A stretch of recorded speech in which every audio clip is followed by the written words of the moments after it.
All right, my friends, welcome back to Frogboy X1 Gaming. I'm Andrew, and today we're talking about we're going to talk about PC gaming, we're going to talk about console gaming, we're going to talk about the upcoming Xbox showcase, as well as Summer Games Fest predictions while we are waiting for the AMD Computex 2024. Now, I was live just a second ago, but I'm going to delete that one because we were having what's up, Desmond? Because we were having like technical issues. I reset the internet. I played with the settings a little bit. Hopefully this time it will be better because that is starting to get very, very, very annoying when it does that. Xbox has about 30 things they can show. Yeah. Comment I made. Yeah, I seen that. Yeah, Xbox has multiple things that they could show. We've got Gears of War missing in action. We've got freaking Perfect Darkman missing in action. We've got Fable.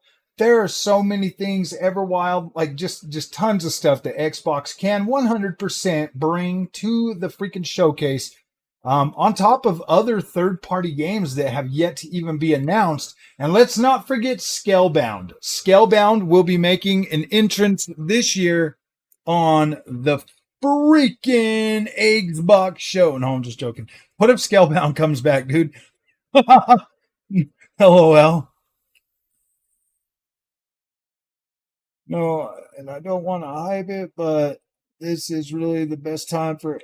Yeah. Well, here's the thing. This is my kind of thoughts on it. PlayStation just blew their load, whatever, put out their little freaking stupid showcase. Now Xbox gets to come in and literally have, and from now till freaking April of 2025 to convince people to buy an Xbox over a PlayStation. If you watch that last PlayStation show, you're thinking like, what do I get? Astrobot? Everything else is coming to Xbox or PC. And so you look at that, and then you're like, okay, well, they're putting they're coming out day and date with Until Dawn on the PC, plus like some of their other stuff. It's like, dude, if you really look at that and you really, really, really, really, really think about that,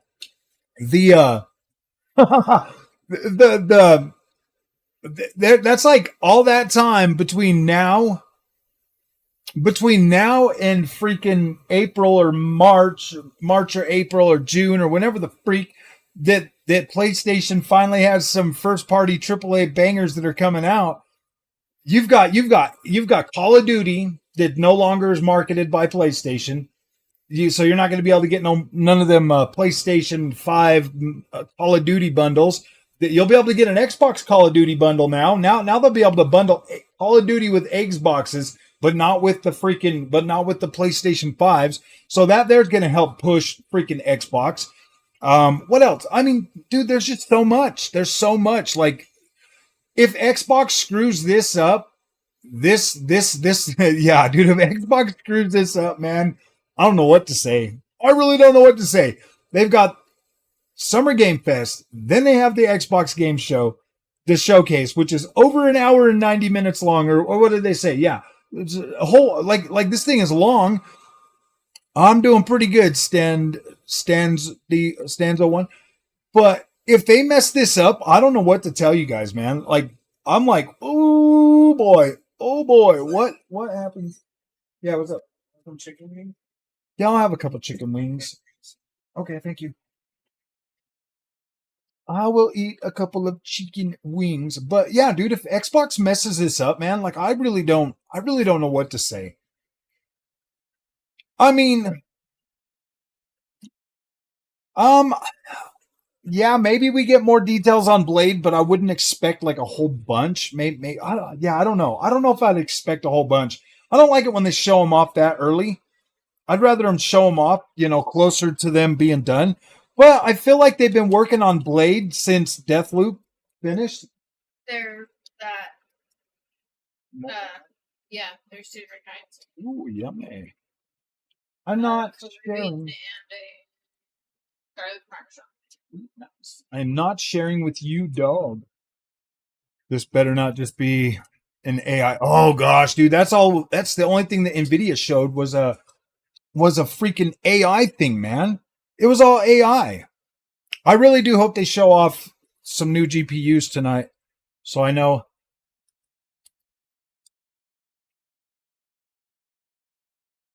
So I know what to buy. Mr. Milburn, what is up, my friend? The bar is so low. Gosh, dude, the bar is literally non-existent, man. Like seriously, dude. Like people are over there literally hyping Astrobot.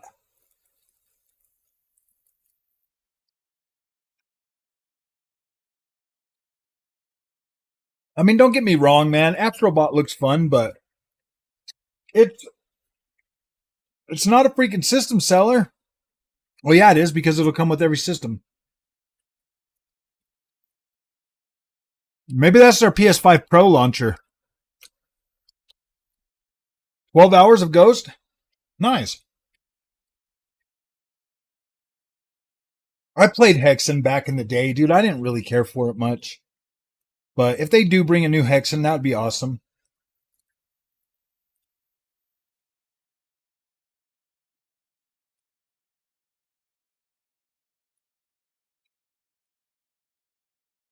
Astrobot's the kind of game you put in a you give away free with the PlayStation purchase.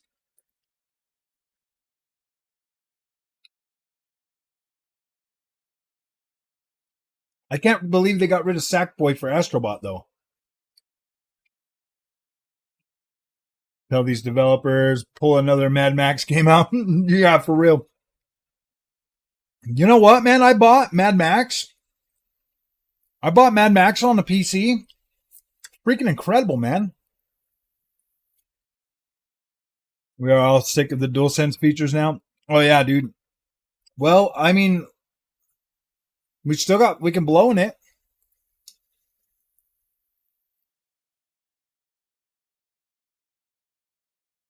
You can always blow in your DualSense.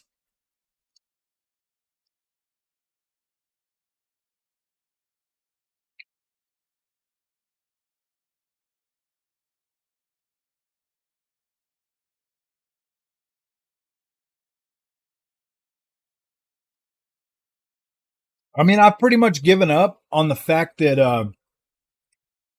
I've pretty much given up on the fact that like we're probably not going to get any more good racing games on PSVR 2.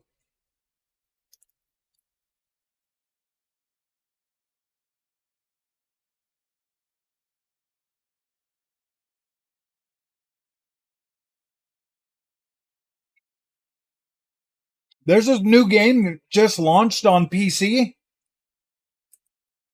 the other day. It's it's like this survival game. It's like a Mayan survival game. It looked pretty cool.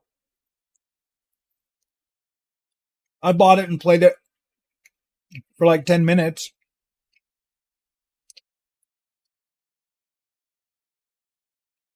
79 what 7800 XT? Heck yeah, man. Heck yeah. That 7800 XT will eat the PS5 and Xbox for lunch, man. That's a good card.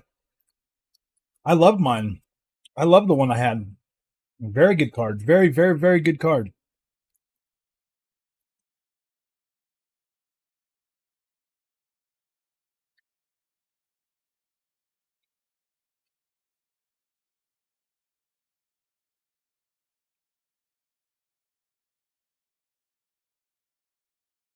I mean, that Black Myth Wukong, that does look pretty good, but I don't know, guys. I'm a little over the whole freaking super hard games.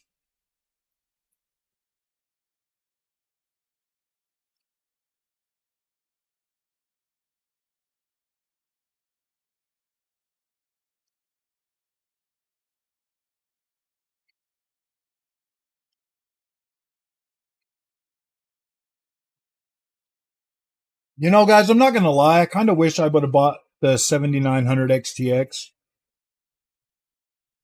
I like this 4080 Super, but I kind of wish I would have got the AMD card, man, because I really like AMD.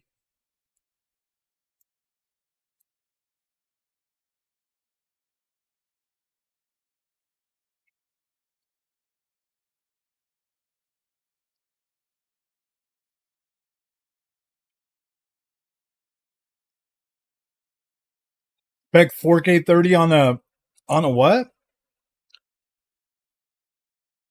Elden Ring right now? Yep, Elden Ring's good. I got it downloaded again.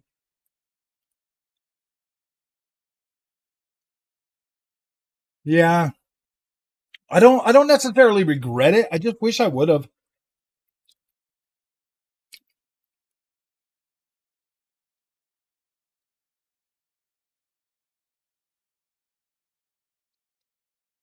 And the only thing that's making me regret it, Cabbage, is putting this because I got my LG C2 here now. Please agree to the terms and conditions to use the voice recognition feature. See user agreement. Holy freaking crap. Quit talking to me, TV. This TV can get annoying sometimes. Be right back, guys. User agreements. Please agree to the highlighted user agreements to use this service. Holy terms and conditions. shit. Settings. Support. Privacy and terms. Select all. Uncheck. Free. Gosh dang. Check. Uncheck. Check. Check. Check. Uncheck. Check. Uncheck. Gosh dang. Uncheck. Check. Uncheck. Check. Check. Check. Scroll up or down with up down button. Press OK button to read text. Down. Oh my gosh, this TV is so annoying. Downloads. Select all. Uncheck. Select all. Check. Or button. Agree. Programming and internet channels may change at the discretion of LG and third-party providers. Gosh dang. Dude, LG is so annoying.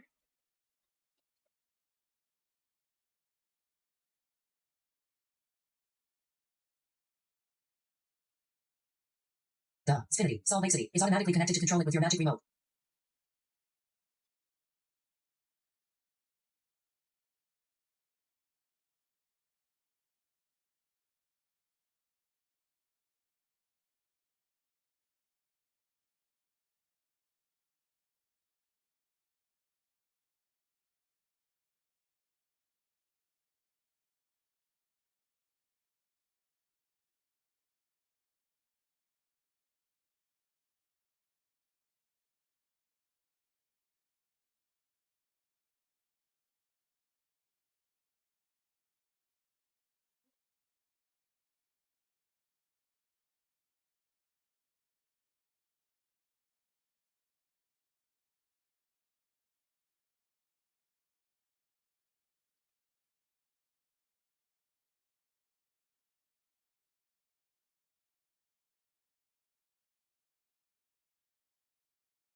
Oh man. Hold on, guys. I gotta grab ice.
Oh boy. Huh. Oh, welcome back. Sorry, guys. Are you kidding me? The audio freaking.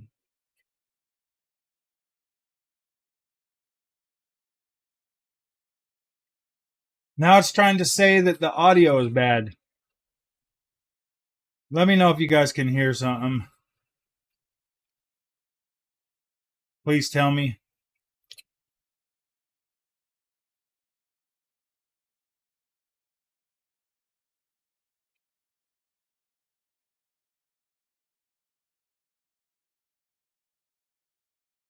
Let me know if you guys can hear anything. I'm not promoting nothing here. The Windows user. What are you promoting?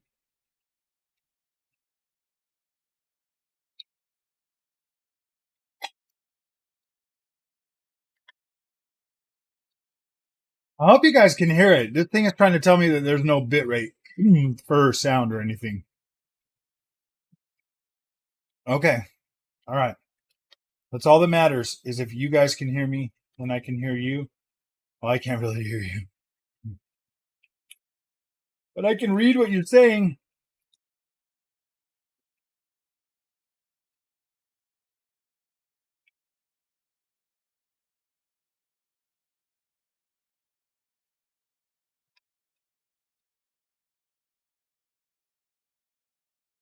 Triple my FPS on Cyberpunk.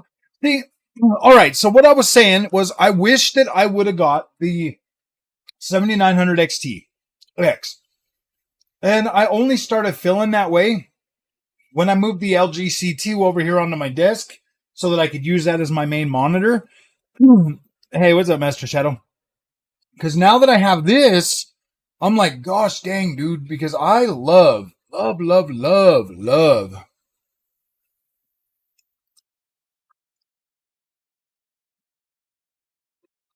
Ha! I blended into the background. I mean, we still got 91 minutes until that. Showing next gen cases, fans, and peripherals for PC. Yeah, dude, I've seen some cool stuff, man. I've seen some cool stuff already.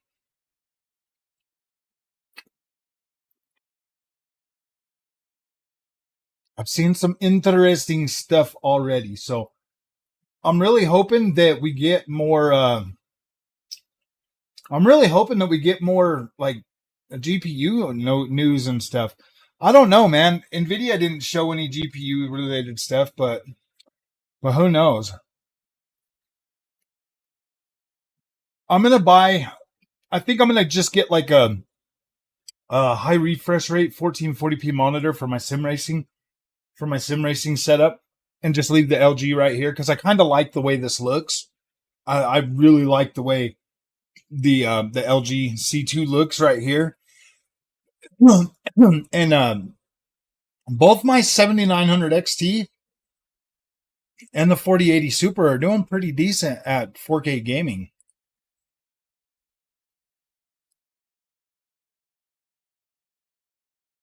You think they're going to announce? I think they'll announce the C5. I think they'll announce the Zen 5 more so than the RDNA 4.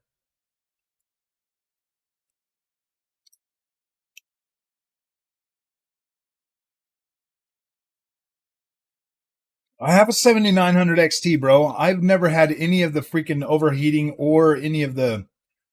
There's like driver issues all around, but dude, I haven't experienced any like super annoying driver issues with AMD yet. And I've been using AMD since July of last year. I actually really like AMD. MSI Center is good for PC performance. It literally does work, but when I say it literally shut down every other program on your computer, I mean you cannot even run background process. Really?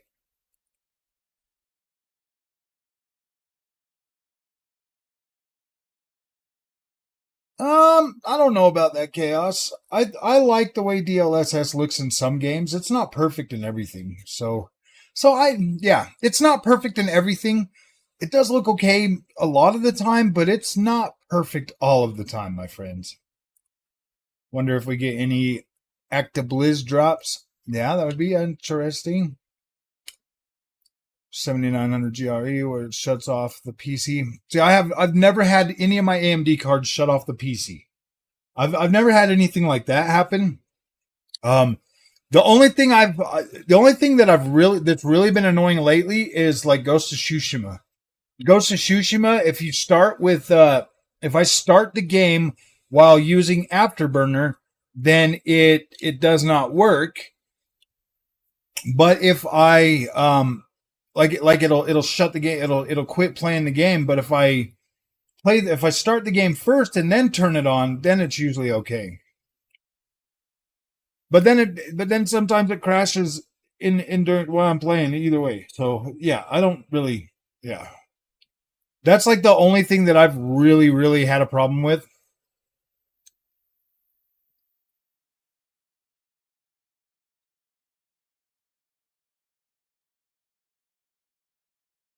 It was the 7900 XTX, not the XT.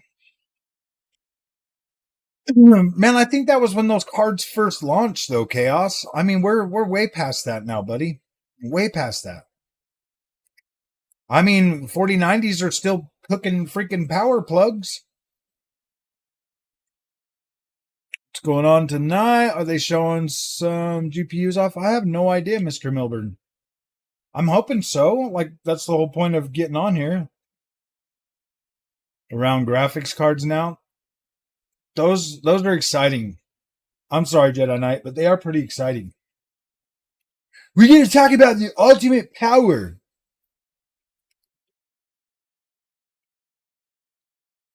LG monitors are the worst when it comes to narrator. Oh, it's my TV, man. That narrator thing is so annoying. I keep forgetting to turn it off because I just get annoyed and I hurry up and hit the button. And so I think Frog Boy's inner AMD fanboy will show in this live stream. Maybe. What am I vaping on?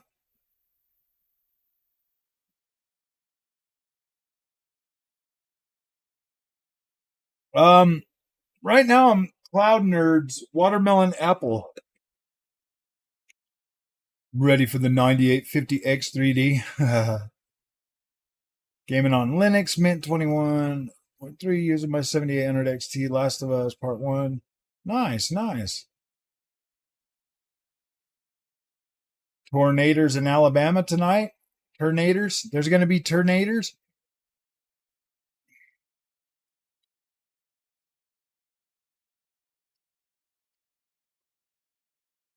Yeah, I'm probably going to get the 9850X 3D as well.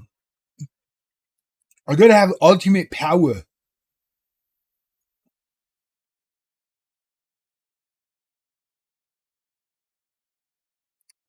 For the record, my 4090 or 80 hasn't suffered from 12-bit power connector issues. Well, just don't overclock it. Huh. Don't overclock it and it'll probably be fine. It'll probably be fine.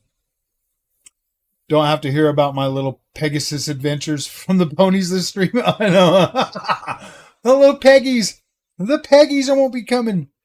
I don't know, dude. They might be coming. I mean, it's an Xbox AMD Xbox stream. Well, ray tracing. Oh, yeah, maybe.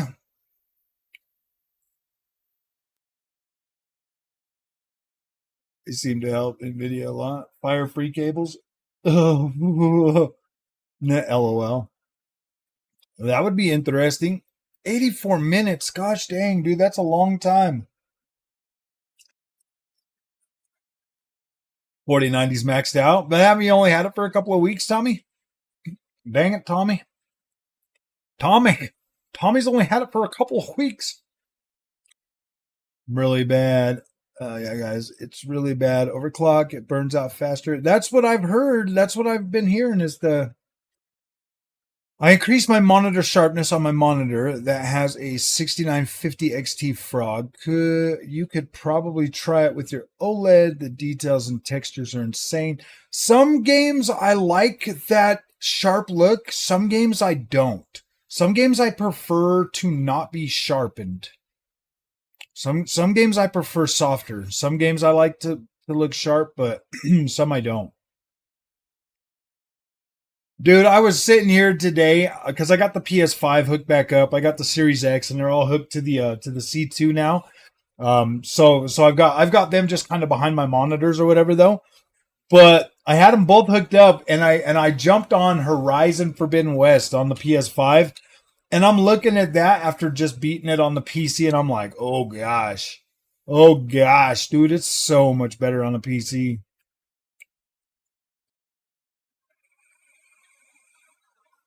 Streaming or doing music rendering, much difference, dude. That's kind of what I do. With a 12 power connector released recently. The 7900 XTX with a 12 pin, huh? Oh, you've had it since release and you're maxing it out? Released AI tech that literally will destroy customer service centers and 95% of jobs. Yep, I did.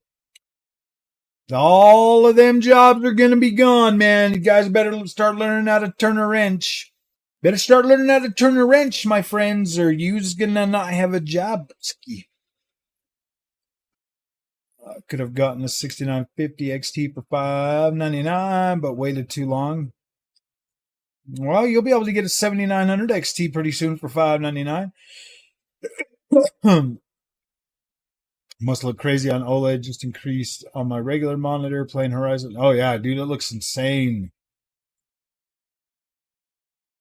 It looks absolutely insane on freaking PC, bro. Oh gosh. Like even in the distance, like on the PS5 version, like when you start looking out in the distance, it just starts getting blurry. Whereas on the PC version, even in the distance, it just looks nice and crisp and it looks so good. Wipe out call centers in those poor countries. Oh yeah, they're Dunsky. 7900 GRE is the same performance as a 6950 XT. Yeah. Same amount of RAM and everything.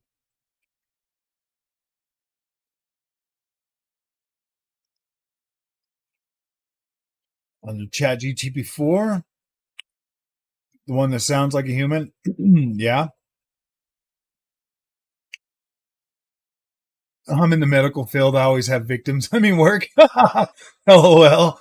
Oh, dude, that's freaking hilarious. That shit's insane because it's true.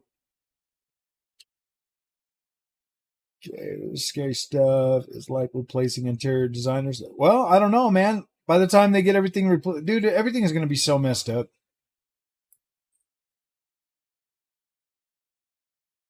I'm using the 7800X3D as a workstation pretty much. Vulnerable people need support.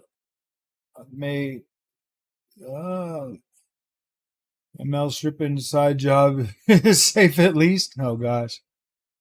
7800 XT and I'm happy with it. Yeah, dude, 7800 XT is awesome. What's up, Evo? How's it going, buddy? Really running a 7900 XT. I'm running the 4080 Super right now. The 4080's in there right now. Oh, you guys can't see because I got this on. Yeah, dude, I still got the 4080 in there. I'm probably going to switch back to the 7900 XT here in the next couple of days or so.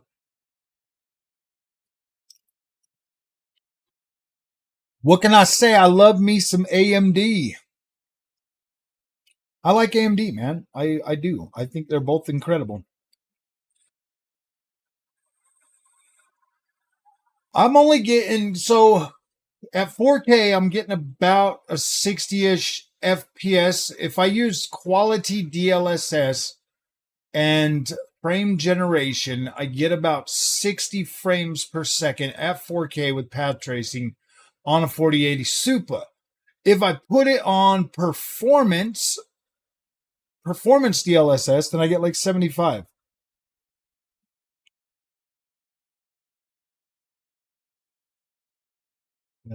What is everybody else getting on that? Does that sound about right to you guys? I'm so worried about trying to record footage now with Shadowplay that no, I already sold the 5900X. I got rid of all that last week on like Wednesday or something. I figured, yeah, 7800X 3D is stable. We're X670E boards shitting it when it comes. Might not work. Oh, wow.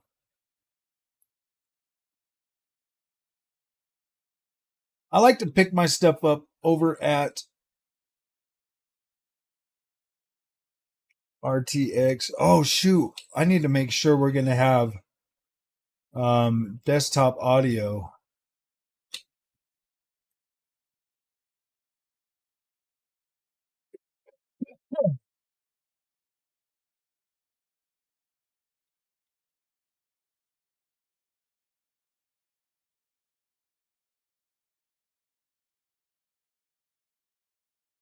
See if I have anything on here.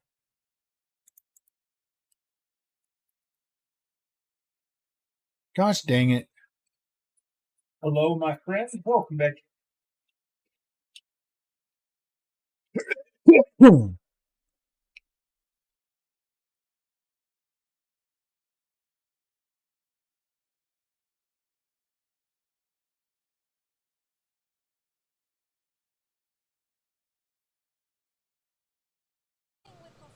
Hello, my friends. Welcome back to Frog Boy X1 Gaming. I'm Andrew, and today we're checking out some Dragon's Dogma 2 running on 4080 Super, utilizing the brand new frame. I don't know if I put this one up, but we can watch this one. That just launched with this today.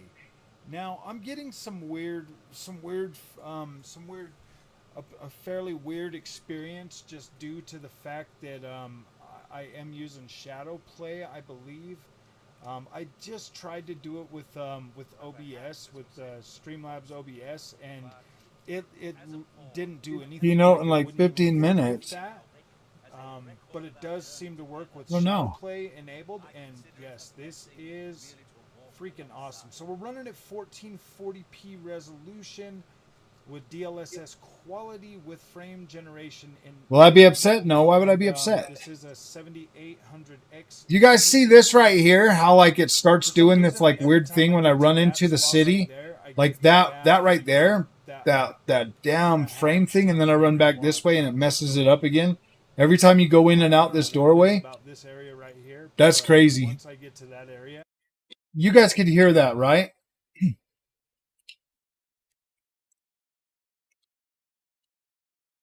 Says 76 minutes, man. I'm one of 800 that are waiting for the freaking Computexer. One of 800 waiting for the Computexer. Yeah, it's from the 4080.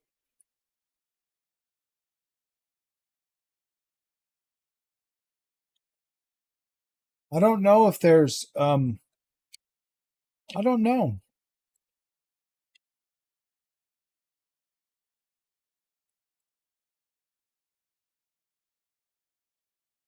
I've filmed a lot of stuff.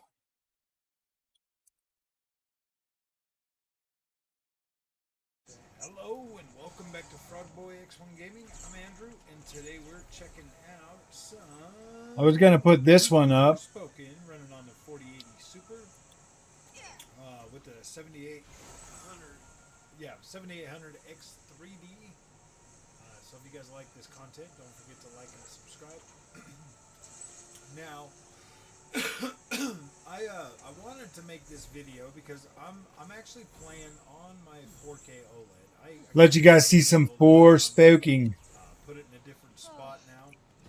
And I was looking at this and I'm like, are you freaking kidding me, man? This freaking game just looks so incredible. Now this is Forspoken on the 4080 Super.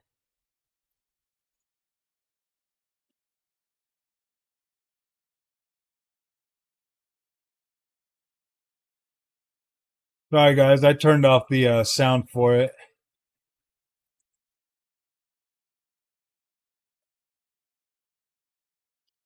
I think this recording came out pretty decently though, for the most part. I was recording this with HDR on. I don't know if I put this out on the channel or not. I think maybe I will put it out, but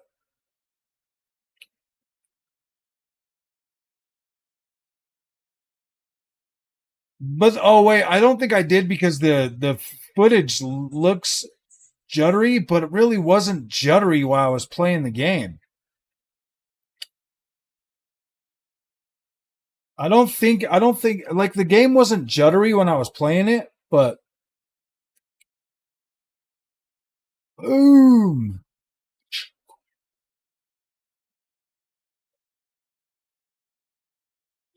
Man, I freaking love this game, dude. It's so cool. What's up, Yamoto? What are you doing, my friend? Yeah, dude, this was like Forspoken on the 4080. This runs very well on the 4080 Super. This is at 4K too. Like I was playing this at 4K on this TV. This was last night. I was like making this video, and I was like, "Gosh dang, dude, I wanted what Nagy. Man, whatever. It's not my fault you don't enjoy video games. That's your fault. That's your problem, not mine.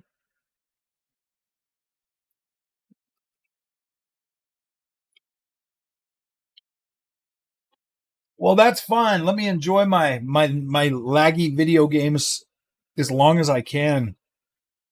I do have a really high tolerance for that stuff though, too.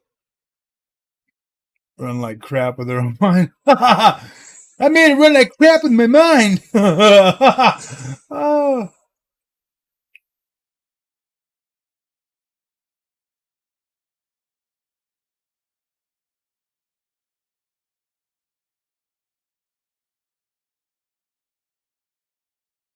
I don't know why people don't like this, man. Like, this game was cool. How much did I pay for Forspoken? Dude, I bought this game the day it came out. I pre-ordered it. I had it pre-ordered, man. After I played the demo, I pre-ordered it. I bought it on I think I bought it on PS5 and then I got a free key for the PC version.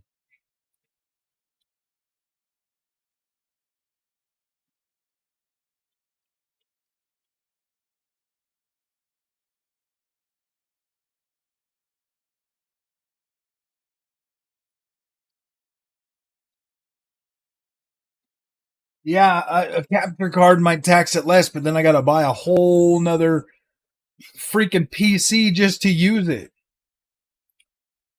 That doesn't make any sense to me, man. Do I play Mortal Online? I don't.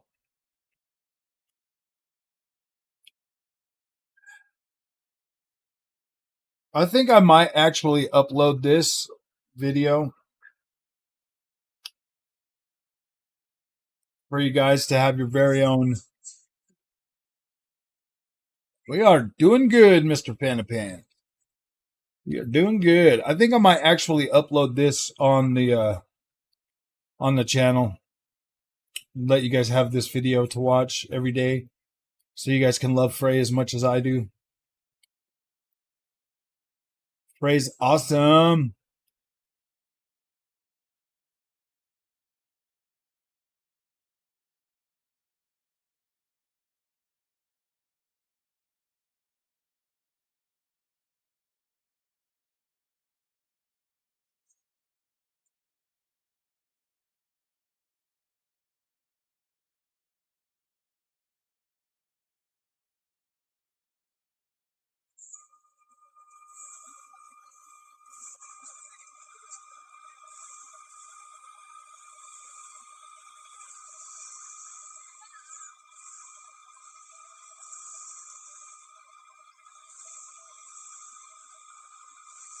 Those birds were getting so annoying.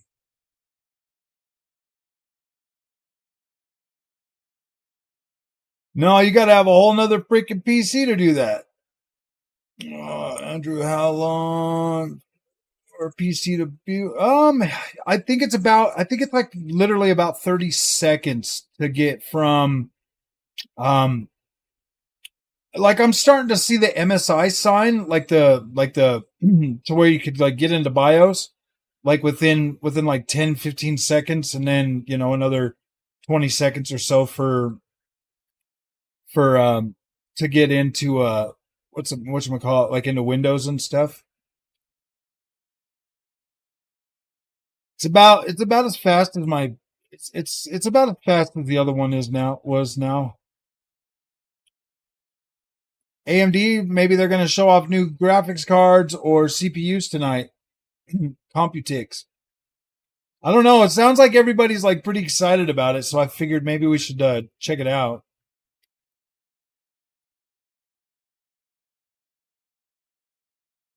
I mean, Nvidia didn't show graphics cards, so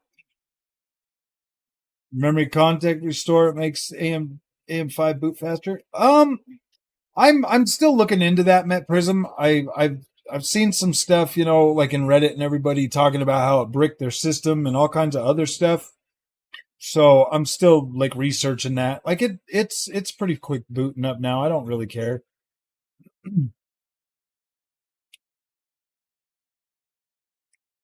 Well, I say there's so much stuff out there. So, guys, that is your sneak peek into this game that I think you should buy. I think you guys should absolutely play Forspoken. I think I got some. I think I got one of these too. You guys want to see some 4K, some Forza Motorsport? This is on the 4080 as well, max with our HDR and everything else. FSR 3.1. I hope so. That would be pretty cool. Yeah, it's at 7:30, so about another hour ish before. Ooh, I was gonna like get out of that. I don't know what the heck happened on this one.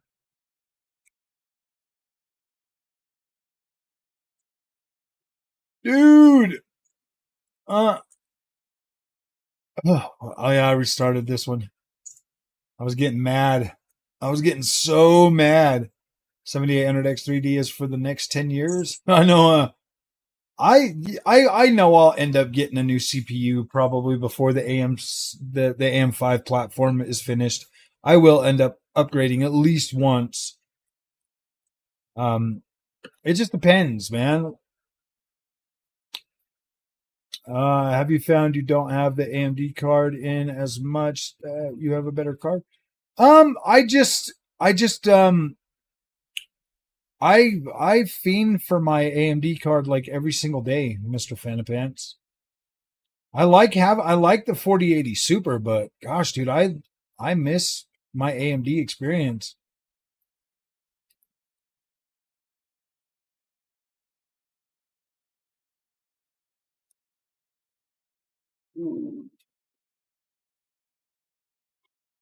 This is so amazing. Like, this looks good, man. Forza Motorsport looks fabulous. This game is so beautiful. FSR 3 on Xbox now. You know what? I did download and try Immortals of Avium on the Xbox yesterday. Actually, I was checking that out, and that actually does feel pretty freaking smooth. I was like, gosh dang, man, that feels pretty dang good.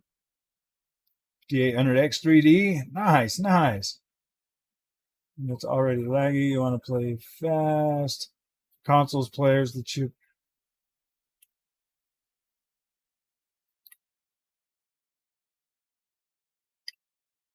It's already hard on the edge.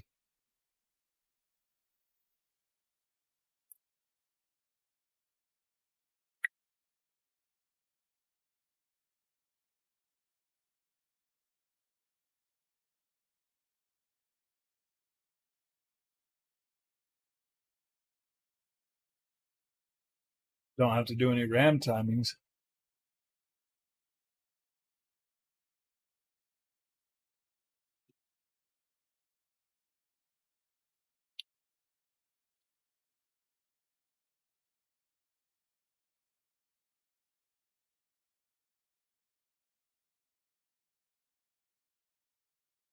Ooh, there you go. There you go. How you guys can like see the racing from behind me. I don't know if that's gonna like drive you guys nuts or not. 4790K, 14 years. Dang, man. That's insane. You know what, man? As long as your CPU works, like I don't know like what the problem is, man. Herman said no more PS sequels in his statement. No, not at all. They're gonna definitely bring in more. Check your rear view. 10 to 2, 10 to 2. Woo. I signed up on my DDR4 RAM timings. It does help a bit with latency, but damn, it's a pain to test and stabilize. That's why I don't care about that stuff, man. I just plug and play. Just plug and play. Just spend more money. Just spend more money. I don't think he's cutting them off. I think they're going full speed ahead.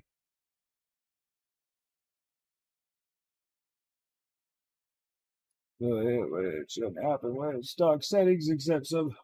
I know that they're saying that trying to overclock these, trying to overclock the X3D, the 3D V cache CPUs, could cause them to overheat and stuff. I would hate for them to not. Ghost of Tsushima 2 will be coming, man, but it will be a little while. Leaving the scene of a crash, absolutely.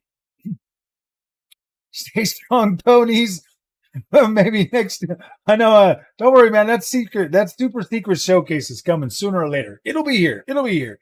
I can't believe anybody would even say the Gran Turismo looks better than this, dude. Like, that's just insane to me, bro.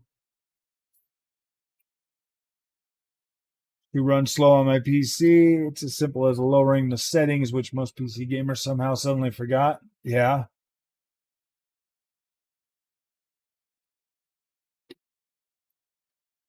Ooh. Just need to crank up the resolution and it will run faster.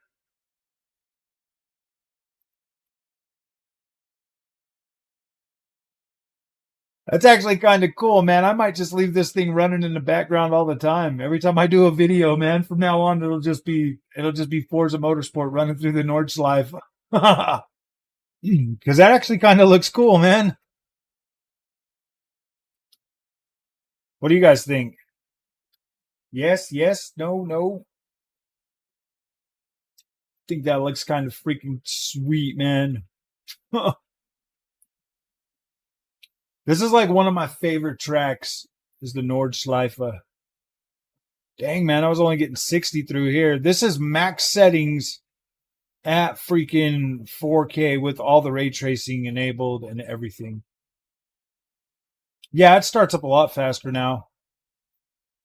It's just oh yeah, dude. PlayStation 5 is very overhyped. Forza Motorsport's totally broken on your 4070. See, that's the funny thing, man. I have more problems with Forza Motorsport on the AMD cards than I do on the Nvidia cards. Like this game runs incredible on the on the Nvidia cards for me. You like the gameplay in the background? It is pretty freaking sweet, dude. I do like that. That is very cool. In my opinion, yeah, some of the cars definitely look a lot better. That is true. I mean, like, you know, those cars in Gran Turismo, they put a lot of time and effort into that. There's no taking that away from them. You like seeing the room? I was just saying, send you some RGB fans. Your frame rate's too low. I know. I need some RGB fans and some more stickers so my PC will speed up. Sony will go day and day. I don't know how much longer PlayStation can really get away with leaving money on the table, DLC money on the table. If anything, they'll start launching them a year later so they can charge you for the DLC at the same time, or DLC will come out at the same time as the PC game. Lame Nvidia keynote, all server side stuff. Yeah, they didn't show off anything for us little children. For us little video gaming children. They don't care. They just want the money nowadays, guys. That's all they want. Let's see. I got some Hogwarts Legacy. We can watch this.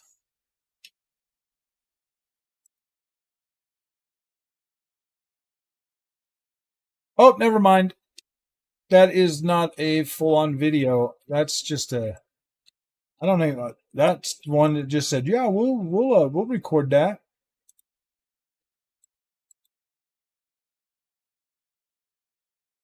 Yeah, it didn't even record that one. Stupid.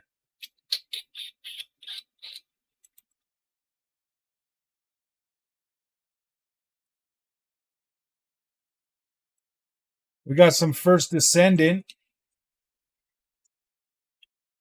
You guys want to watch some of this?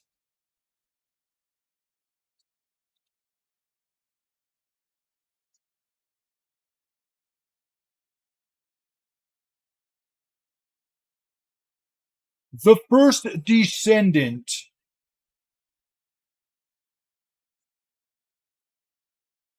I got like 16 minutes of footage on this one.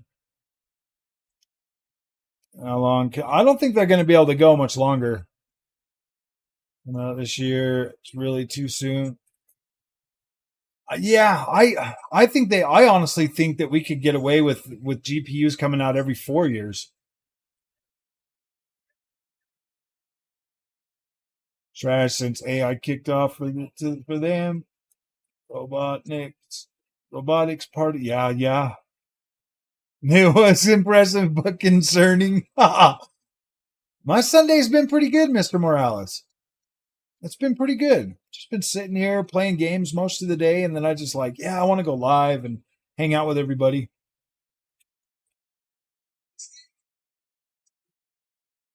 Bandit over Coke and primary school, freaking Coke drinkers. Play some Forza. Yeah, you better. You better play some Forza. This game here is supposed to be coming out pretty soon, this last Descendant. It is known to always drive and try to be the first new tech, only for AMD to catch up and make it better after 10 years when NVIDIA moves on to another tech. Yeah, pretty much.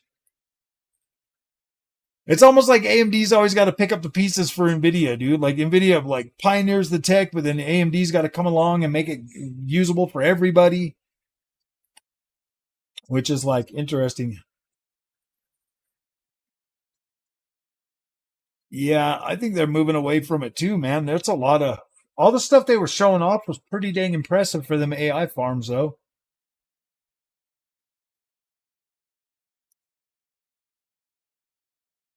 You like this game?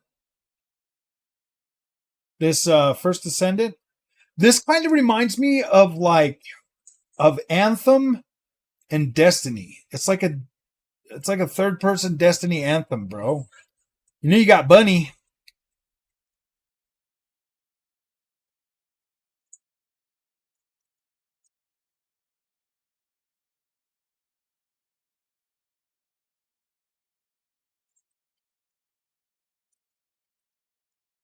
World dominant Skynet. I know, huh?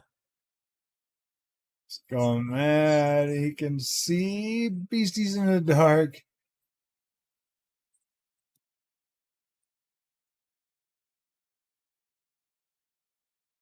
Thousands of millions of GPU data centers. There won't be any availability for GPUs. Oh, I know, for real. Skynet not far off, pretty much. Happy to pay to beta test it for them. Oh, dang. I like this, the way this looks better than Warframe. It was glitching out there for a minute. I was like, no, my 4080 Super's trash. Hypercharge is cool. Hypercharge is very cool. I was going to live stream that the other day and play with the community, but it wasn't letting me into any of the whatchamacallit.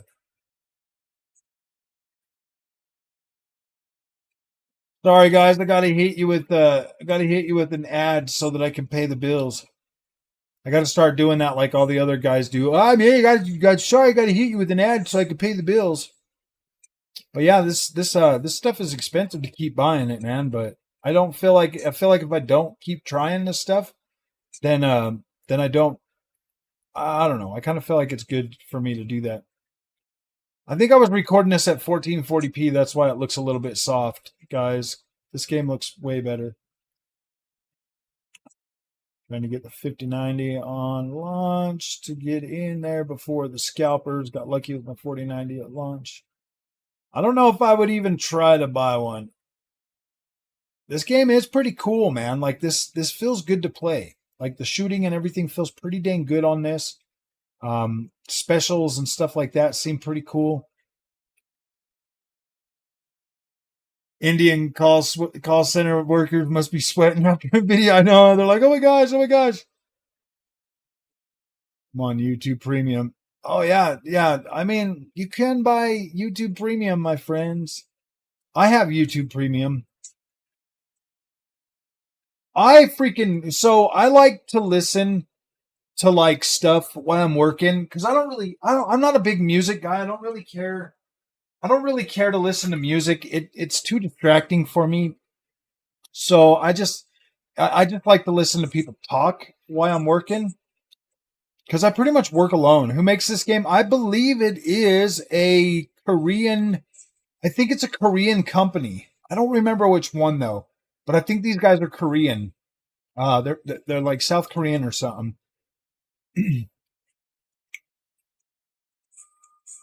See, I like it. I like premium because I can just play what I want to play, and then I can put my phone in my pocket, or I can play it from my freaking new super cool smartwatch. I bought that Samsung Watch 6, bro. It is so freaking cool. I love this Samsung Watch 6, man. It is so great. Checks is whom. Yeah, okay, yeah.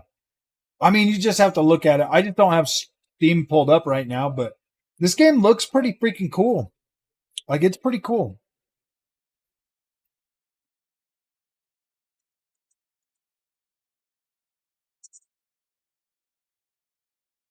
Funny thing is this one here, probably if it's on console.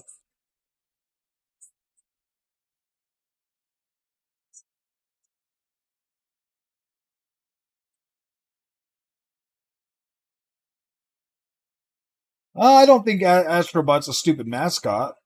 I think it's actually pretty cool. I like Astrobot. Don't get me wrong, dude. I think Astrobot's pretty cool, but I think PlayStation has changed their mascot so much that just nobody. Astrobot's cool. Yep, YouTube Music, Korean devs have been popping up with some of these great games. Oh yeah, dude, so they're doing Crimson Desert right now. They're doing that one, that Doke V. That game looks freaking cool, dude. Like I will buy that and play it. That looks insanely cool. It's almost like a Jet Set Radio Future. I like that. That looks cool.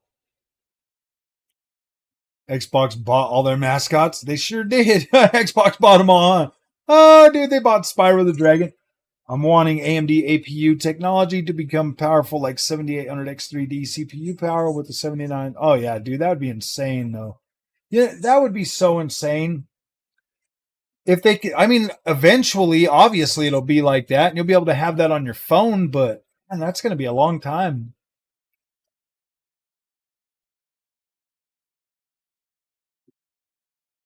Uh, Made by Nexon, yes. So expect it to end up crammed with microtransactions. Yeah, it's going to be bad. Like, dude, you can only play as this guy, I believe. You can't even play as Bunny. You got to buy her. So yeah, when I got to the main freaking place, I was like, I don't know, dude. I don't know if I want to buy. I don't want to buy character. I don't know. I mean, there was a pretty decent amount of characters on here, so I guess I could buy a couple. You know what though? With games like this, if they come out and they're free to play, I don't mind buying the stuff that, as long as I can stay engaged in the game long enough, and there's like single player content, then I can play it. Then I would buy it. Then I would spend the money to buy the characters that I want and stuff. But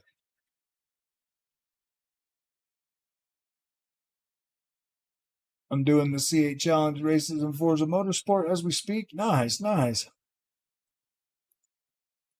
It wasn't a beastie. He caught a mouse. Peach Lucky Mouse. Picked him up.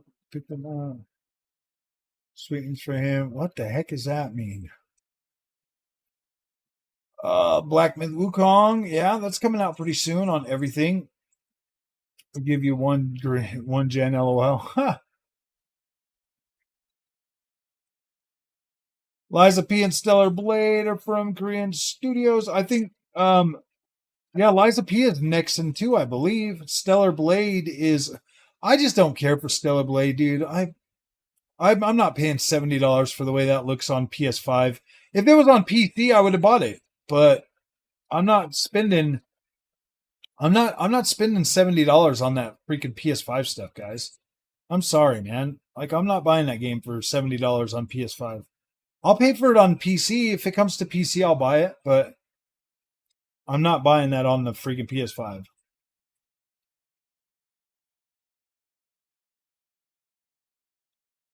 I mean, I'll download the demo again and see how it looks on my LG C2, but I was not impressed on the Vizio.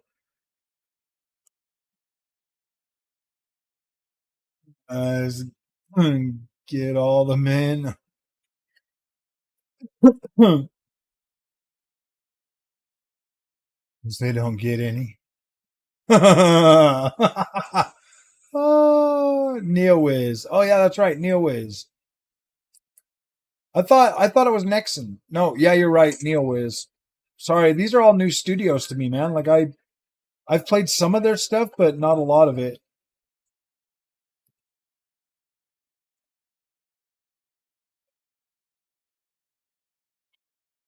I just get tired of freaking. I don't know, man. I went into this generation of consoles, thinking that 4K 60 was going to be like the baseline, and dang, dude, like now we're seeing shit sub 1080p. I'm like, no, man, we spent all this money on these 4K TVs and stuff, and then, I mean, honestly, if they would just put out 1080p's with HDR, I would be fine. I'd just buy one of those.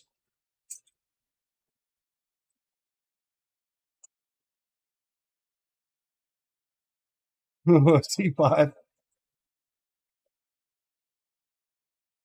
Why is this 4080 only running at 30 frames per second on this game, guys? Like, what the heck? You see it right here, look. 30 frames. See? Right here. Why is this running at 30? No, I'm just joking. No,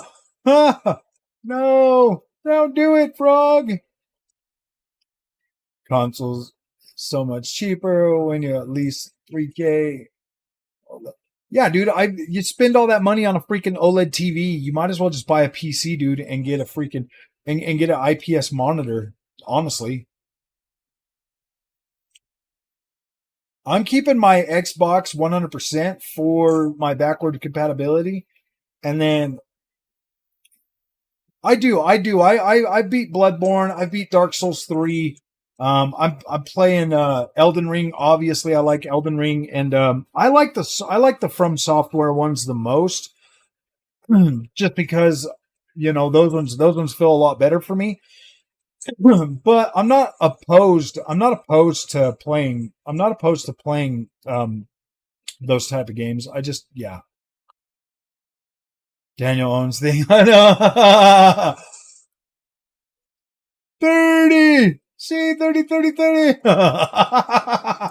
Oh, I thought you guys would love that. I thought you guys. Whoa, it's Mr. Backers. Mr. Packers. Let me explain something to you, little buddy. Let me explain something to you.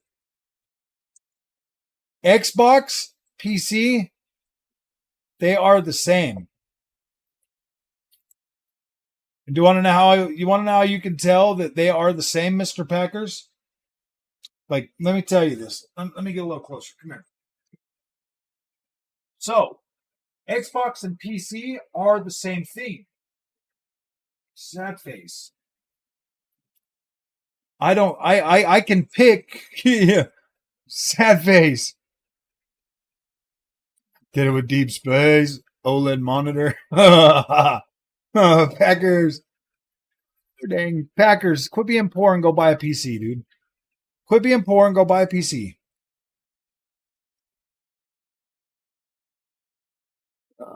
Wanted to get a PC, if you remember, but it was at that time. Bitcoin miners. Yeah. I'm telling you, Cabbage, get yourself a freaking PC and put it on that LG, dude. You are going to be like, what the freak? What the freak? Nah. Just suck at real games. I know. Who, me? I do. I'm terrible at games, bro. I cannot play video games for the life of me, man. Dude, I seriously, some games I'll buy, look at the graphics, and I'll quit playing them because they're too hard. This game is way too hard for me. Especially them freaking RTS games, man. Those things are freaking hard for me to play. I cannot do it.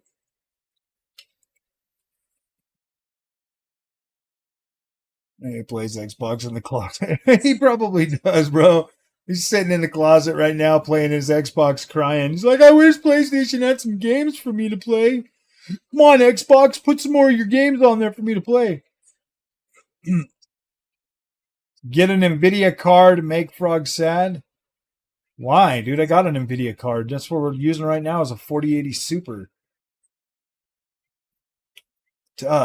This kid, man. This kid. I don't know, man. I put out some content that's like, yeah, dude, I'm not going to freaking hug any of these companies nuts, bro. This is called The Last Descendant, I believe. The First Descendant. That is what that game is.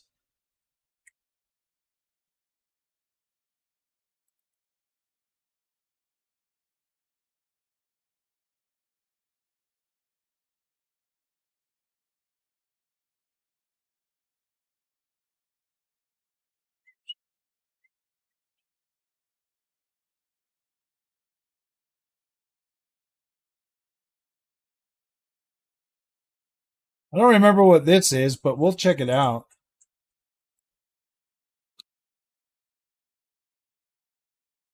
Oh, dude, this is Ninja Turtles. This is Teenage Mutant Ninja Turtles. Turtle. This is that new Turtle game, man. I got a free key for this one, and I haven't put the video out just yet. Because I got to obviously do some crazy. Should have got a 4090. Whatever, dude. Packers, you're still playing on a PS4. We know that. Ooh, Gen X Gamers got a... Yeah, that's nice. Yeah, Hellblade 2 looks like a movie on this LG too, bro. It's insane. PS4 Pro at 1080p. Huh. He's like, what are you talking about, Caption? He's not going to play Black Ops 6 on my PS4 Pro. Ooh. Should get a NASA CPU and have that'll neck the 4090. I know. Oh, dang, man. Gosh. It was a 4090 Super and shit. God, go Packers and on something. Oh. I know. Once he finds out that only the 4080 Super and 7900 XT PC cards that can actually do 8K, man. Like real 8K.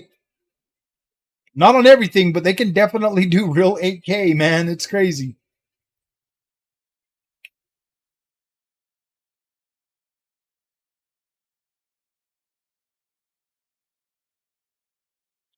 Ninja Turtles. Dude, we got 40 minutes left. 40 freaking minutes. Don't worry, I got plenty more gameplay that we can watch, dude. People would say 4090 is a God, if Frog bought that. Oh yeah, dude, they'd be like, dude, 4090 is trash. You need to buy a hopper. Freak, dude. Yeah, dude, buying a 4090 just doesn't make, to me, it doesn't make sense to spend that money. You can play Peppa Pig at 8K 120 FPS. Oh, there's 8K mod for Ghost.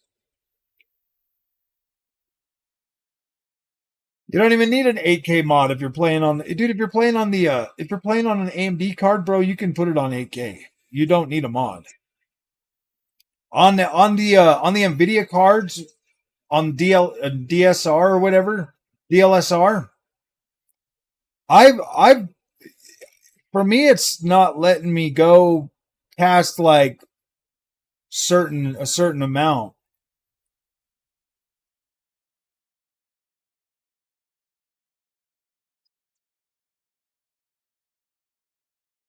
So, guys, why I'm here Why I've got your guys' attention. So, Silkland. Oh, dude, I don't know if I'm going to be able to show you guys this. Silkland sent me this 4K, 8K HDMI cable. That's actually what I'm using on the PC for the LG TV. Before, remember how I had to buy like the shorter one? Well, I've got that one hooked to the Xbox now because that one's closer over there, but I needed a longer one, and they sent me this. You can get them on Amazon for like $13 or something, and this works. This works perfectly. I was like, wow, dude, this works great. No problems, no issues at all. Like I was having with my old HDMI cable.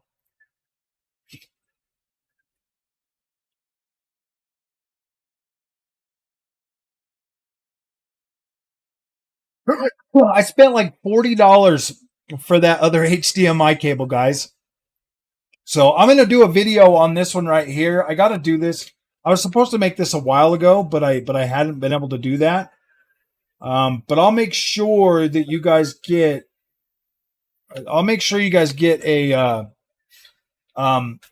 link in the description for that. These are actually pretty dang good cables that they sent me. They've also sent me a Type C to HD or to display port. Type C to display port. That one's pretty cool. C2 is awesome as the main monitor, man. I freaking love it, dude. I think it's incredible. Yeah, they sent me that one for free, review sample. Yeah. They've sent me like 5 cables now. They've sent me an eARC one. I'm actually using that one in the front room. The Silkland is kind of, I mean, yeah, Silkland. I do trust that brand for cables, and they're cheap enough, bro.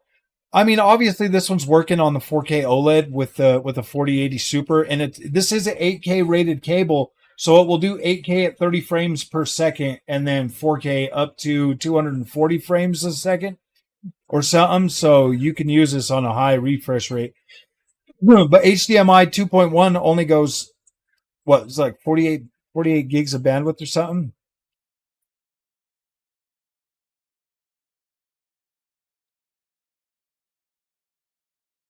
"4K gaming, it will be like 1080p gaming."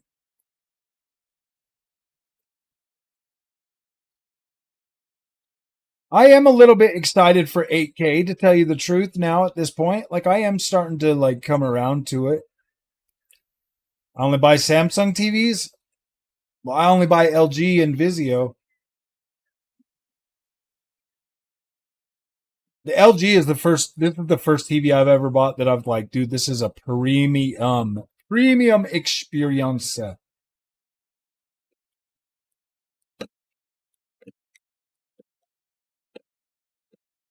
Yeah. What do you guys think of this? Do you guys think I should upload this video for you guys on the channel?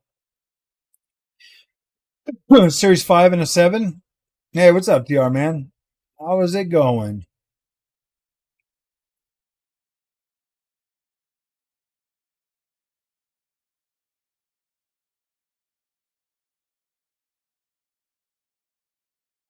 My favorite Turtle game back in the day was Turtles in Time, dude. I freaking love that game. Me and my friends played the crap out of that. Samsung panel, right? Cable for PC monitor. Yeah, that's what I'm using now too. I think AI is going to shake gaming up a lot. Oh yeah, definitely. Especially once Neil Druckmann has AI write everything. Vizios and I have been happy with them. Just wondering if there is something better. I've got the Vizio H1 OLED, and then I bought this LG C2 OLED, and the LG C2 OLED is absolutely a premium experience over the Vizio. Like, it really is. I love Vizio. I mean, I've got a Vizio in the front room. I got this 55-inch OLED in here. But my gosh, dude, the LG is so premium, it's not even funny. It is incredible and worth the extra money. Dude, when I went and bought that 55-inch, I could have got the LG C1, for $300 more, and I cheaped out and bought the cheap one, man. And now I feel dumb. AMD has better colors than Nvidia. Conspiracy too. Jack Crispy, I'm gonna check that on the on this TV. I'm gonna check that because I kind of do feel like I got a little bit better control. I kind of like digital vibrance. I do like it, but I kind of feel like on this TV the AMD color is gonna be better. Well, let's see what other kind of video I got for you guys.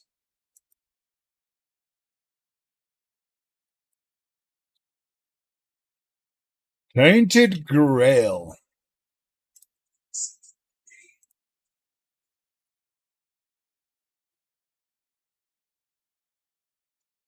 This game's kind of like a Skyrim.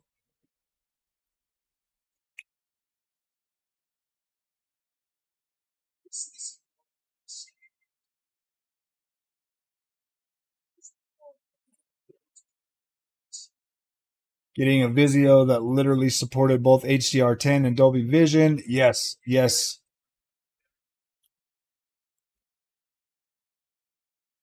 I don't think Samsung's do Dolby Vision. Yeah, this is the only one that does Dolby Vision. It's been nice having the Xbox hooked back up to this because I was playing some Xbox today, and every time I'd get into a game with HDR, it'd be like Dolby Vision because my TV talks to me. I don't know if Samsung's using LG panels. I know that Vizio uses LG panels because that's why I bought that, because I was like, yeah, it's got an LG panel, so it should be blah blah blah. Vizio does have I think Vizio does movies a little bit better. I like their out of the box settings for movies a little bit better. It just looks to me it looks better to my eye. Dolby Vision's on PC. It's just kind of a pain in the butt to get it working. You got to pay for it. You got to pay the money.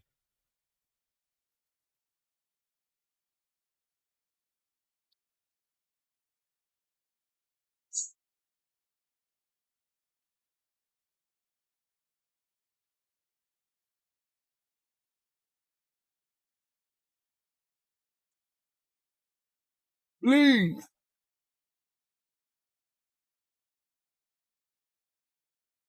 Oh, just for watching TV, no gaming. I don't know, man. I like my Vizio OLED for TV. That's why I got the Vizio over there so that when I want to play TV. Yeah, you can get Dolby Vision on PC. You just have to.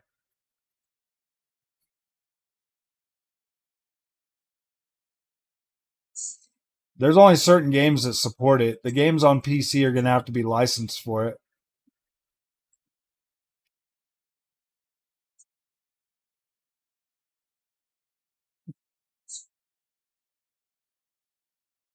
Not as well known brand. Samsung, but it looks great.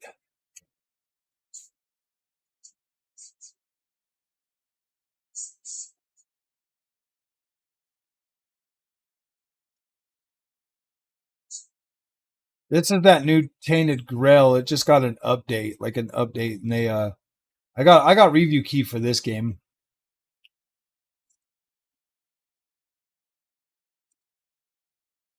Boom. This guy was kind of a hard fight.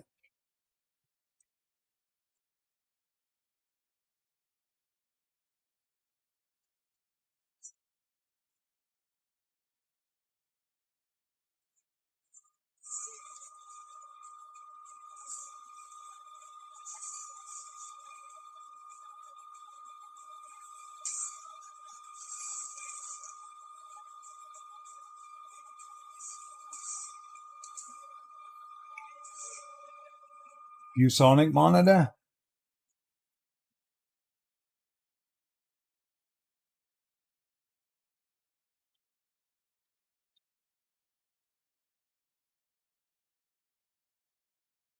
$28 minutes until that's ready.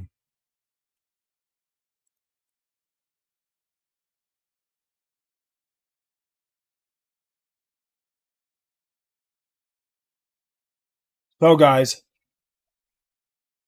I was looking at Cyberpunk earlier today, and I was going to put out another video of it, but for some reason, Frog, did you prefer the glossy finish on your LG TV compared to your matte coated monitor? It depends. It kind of depends. It is fairly janky. That game was definitely a little janky for sure. Hi, doggy. Evo, you think I'll be right back in a second, boys.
Well, guys, at least you get some freaking Cyberpunk.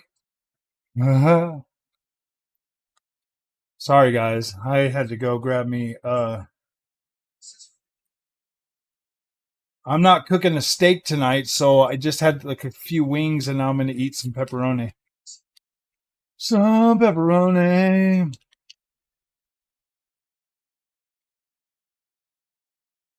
You bought a 4080 Super 3 weeks ago, and you're happy with that? No, you shouldn't be happy. Now we're doomed. We wasted money.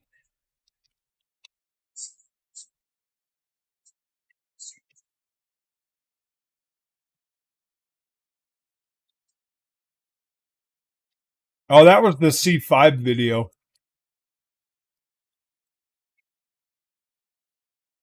That was a video I made for C5.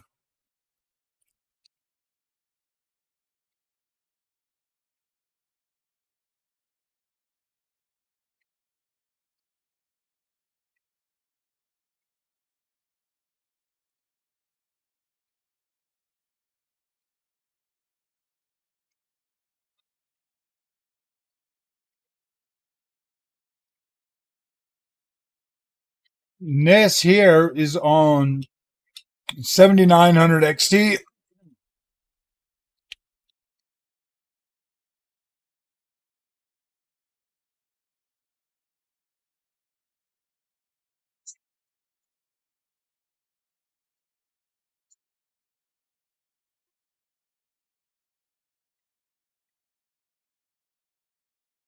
I know how everybody thought it was smart to wait, but yeah, they didn't announce no 5080.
Yeah, I could do some Forza.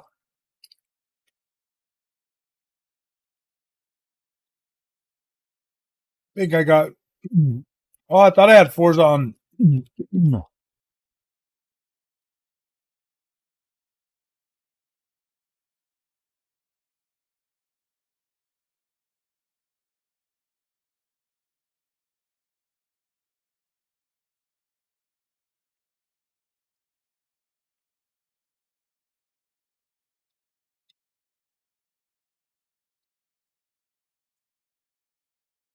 Wagyu. Starforge.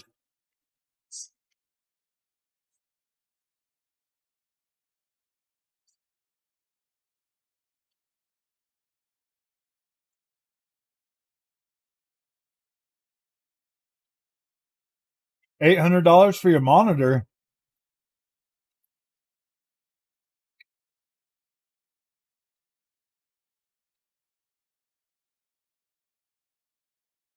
I would just get something grim. Just get one of them nano IPS, bro, or those nano LEDs. They're pretty good. Maybe just grab one of them Hisense those Hisense or something, or a Vizio. I got a Vizio. I got a Vizio P series in the front room.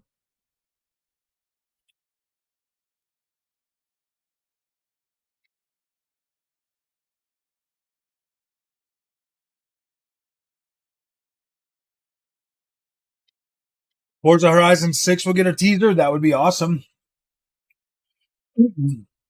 If they stay with the average with the average time frame, then yeah, we should be getting Forza Horizon 6. Mm-hmm.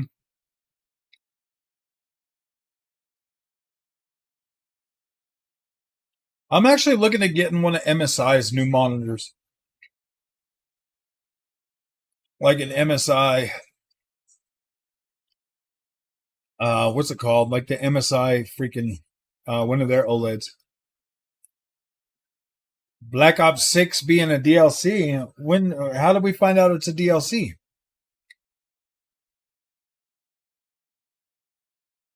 Absolutely. I wish we could get more Forza Motorsport handling in there. That's the reason why I bought an Xbox One last generation, was for Forza Horizon 3 Blizzard Mountain. $1,300 for grandkids to put their dirty hands on the screen? No, that's why I'm just saying get like one of them, like a Vizio M series. Those are you can get a 65-inch for like $600. Vizio M series is pretty good. Or even just get like a Vizio V or D series.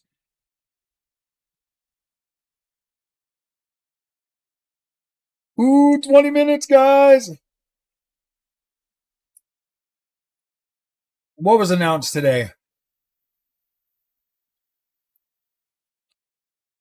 It's a DLC?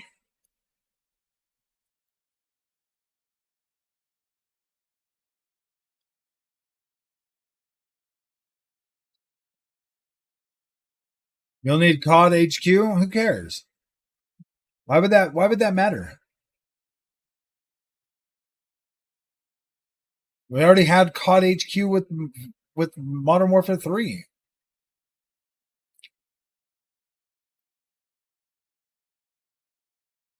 I swear, man, people complain about the dumbest stuff, dude. You either want to play Call of Duty or you don't. If you don't want to play it, don't play it. If that bugs you, don't play it.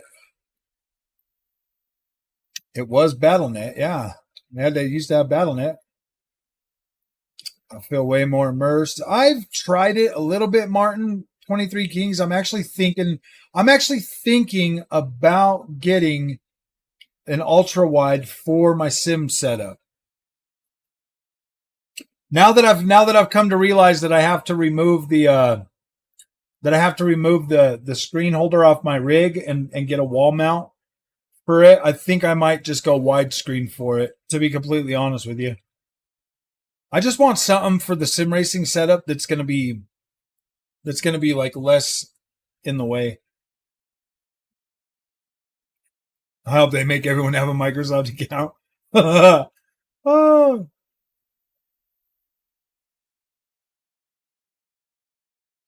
The most you spent on Star Trek? Why would you spend any money on that?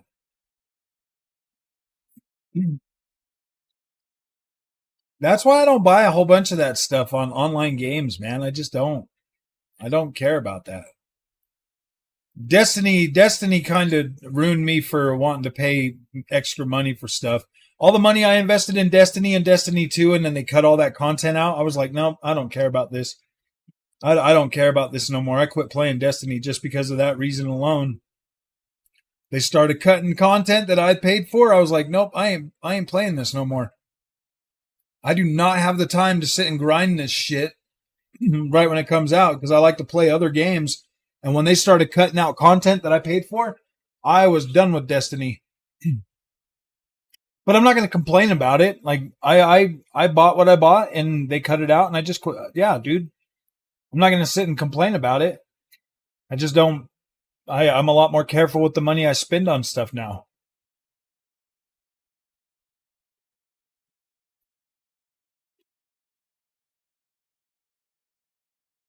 I did. I spent a lot of money on Destiny. A lot of money. Probably like $500. Probably $500, dude. Because I was like, yeah, I like Destiny and I want to support the devs. So I'd buy cosmetics and all kinds of stuff. So Vizio, LG, or Samsung is what I'm. Yeah. Or Hisense or TCL. TCL makes good TVs too. I would just get like either a Hisense, TCL, or Vizio. I don't know if I'd buy. Well, I mean, I guess LG makes some pretty decent non OLED TVs as well. 4 years or more, which is long for a COD. Yeah, dude, 4 years. This isn't going to be like a DLC. I don't think. Only has 16% IPC gain based on the leaks. Ooh, boy, good thing I didn't wait, huh? If that's the case, good thing I didn't wait because it doesn't really matter. 16%'s nothing.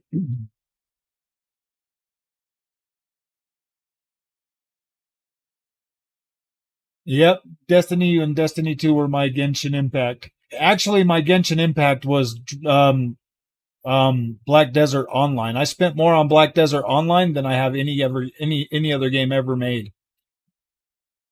Unless you count every single Assassin's Creed as being one game with just DLCs. I've spent a lot of money on that too.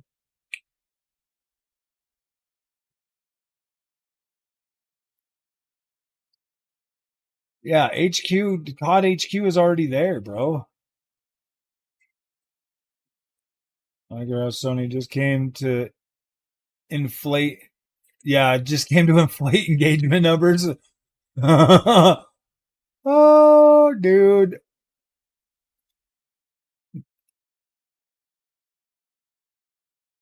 Yeah, I just barely started playing HDR since I moved the TV over. I was like, yeah, I'm going to take advantage of that. It just makes it harder to record because I recorded. Let me see, what do we got? 14 minutes. I recorded this. Where is it? I recorded this. I'm sorry, guys. I'm going to hit you guys with Forspoken again. I recorded this Forspoken footage with HDR, and it doesn't look bad at all. So I might be able to record HDR footage with the 4080. You can't record HDR with AMD yet in their shadow play. I don't think it works. Hi, doggy. How you come to see me? Boy,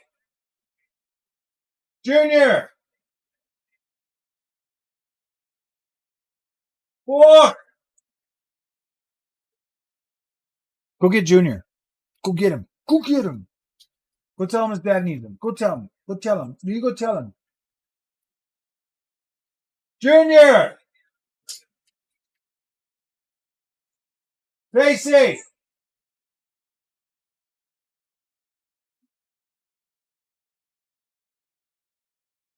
Hello, children. Hey, will you go grab me a big bottle of water? I was just, he wouldn't answer me, so I called you to do it. Because he wasn't listening to me. Does this game look cool? No? Zacy says for spoken don't look cool, guys. I have to disown my daughter. Vizio TV or spend more for a better TV? Would you spend more if children were around it? No, I would just buy the Vizio. Dude, if you're not using it for like gaming or high tech, if you're literally just using it for TV, don't waste a whole bunch of money, dude. Don't waste a whole bunch of money on buying something that, because Vizio, I think Vizio you get a pretty dang good bang for your buck because all of their TVs come with HDR support. They all have like you know, full array local dimming. You can also get the and you also get like Dolby Vision support. You get like all of them based on her. I know she don't like it. She says it's dumb, but she likes Call of Duty, so whatever.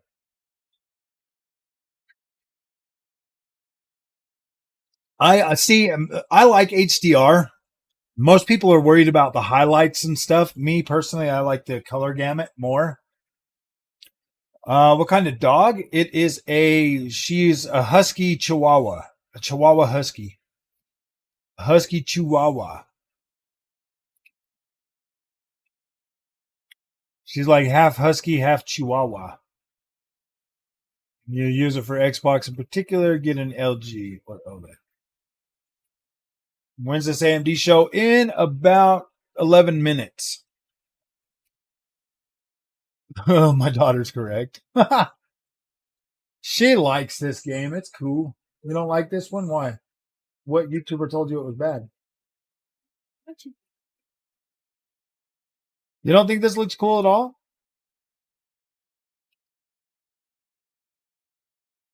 I love this game. I think it's incredible. I think it's incredible. I'd show you guys some Call of Duty stuff, but we're almost 10 minutes away from our show. Have to, for us. It's feature packed, bro. Yeah, I think Vizio comes with like the best bang for your buck when it comes to TVs. I've always liked Vizio. I've been using Vizio since 2001, I believe, or 2007. No, like 2007. I think it depends on the game. I like Dolby Vision because it has a much better color gamut.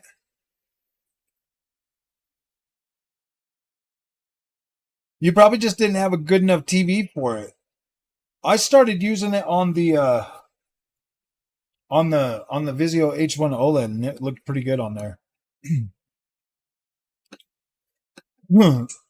Ooh, look at this. Now we got this. Now we got this. Now we got this. Now we got this. Got a little bit of music in the background. You guys want to hear it? Now you can hear it. Oh, it's just clicking and ticking. So we'll just leave that off until they start talking. All right, guys. AI. It's AI. Look, man, it's not even AMD anymore. It's AI. It's AI Square or whatever. Colors don't look good. Should I upgrade to a 4080 Super 7900 XTX? What are you rocking right now, Osaki?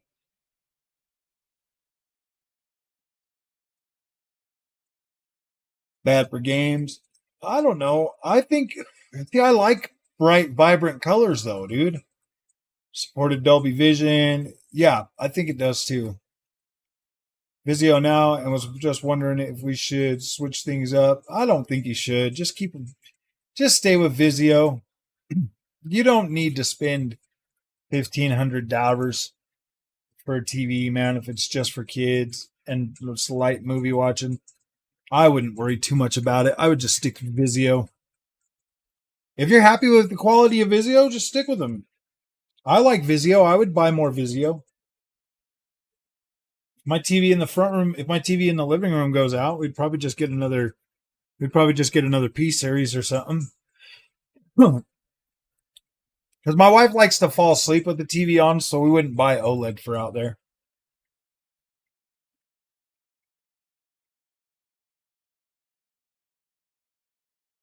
Definitely wouldn't buy an OLED for the kids to play with. 5700 XT? Absolutely, man. Absolutely. You know how big of a jump that's going to be to go with an XTX, bro? I would potentially, I don't know. I personally kind of wish I would have bought an XTX over the 4080 Super, but at the same time, I don't regret it. But I do think either one of them would be an awesome upgrade for you from a 5700 XT. Absolutely. What CPU are you using though? You might want to consider upgrading your whole platform or at least go to a 5800X 3D if you're going to get either one of those two cards. Especially if you're not playing at 4K. If you're playing at 4K, maybe you're okay, but when it comes to like lower resolutions like 1440p or 1080p, you're definitely going to want a little bit better CPU. If for anything, 1% lows will be better.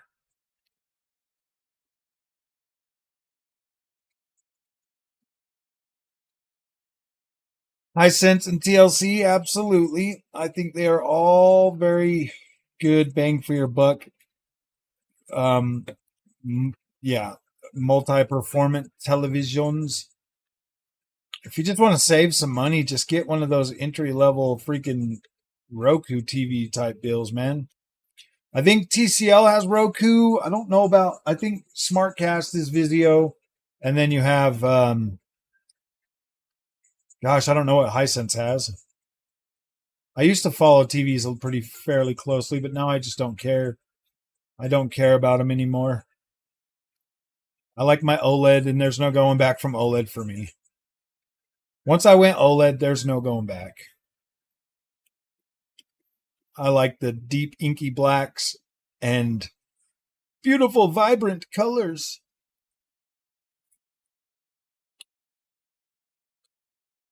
Ooh, that's on 4K. Yep, we're watching 4K. Everything at X3D chips. Nice. Yep.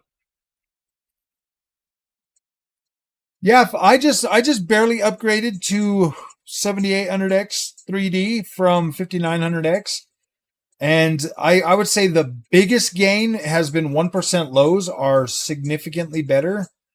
Overall, like 4K pretty much feels about the same, but I do notice higher FPS at 1440p and 1080p. So those are the things that are like most important. Yeah, but you cannot overclock the X3D chips. You can undervolt them, but you cannot overclock them. 5 minutes, my friends. 5 minutes. Do you look AMD AID? Is it AID now? AID. That looks pretty cool. AMD AI and high performance computing with Dr. Lisa Su. El Doctor. Smart TVs have a connection crap for like, yeah.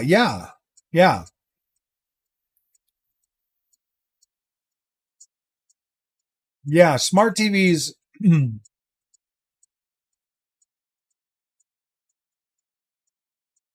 Yeah, the smart TVs are going to have all those apps. I know with my Vizio with the smart app or whatever, it has all kinds of stuff in there, and they update it pretty often and add new stuff to them too. I don't pay attention to voltage or all that stuff, dude. I don't really care. QD OLEDs are the next step for colors and brightness. Yes, you're right. We raise the digital vibrance. When in doubt, we raise the digital vibrance. Absolutely. Dude, I max it out. I'm finding it to be a little bit too oversaturated on this LG though. So I might need to tone it down a wee bit. 7800X 3D. I'm happy with my 7800X 3D. I'm very happy with it actually. I'm super happy I picked it up. I'm very happy I picked it up. I was like, I don't really want to do like a motherboard and blah blah blah. But then I was like, you know what? Instead of just building a whole PC, let's just upgrade this one. Because I like this H7 Flow case. It is very quiet and very freaking it's got a lot of room in there. So I was like, yeah, we'll just go ahead and upgrade that. I was gonna get the H9 case, but I decided to just stay with this one.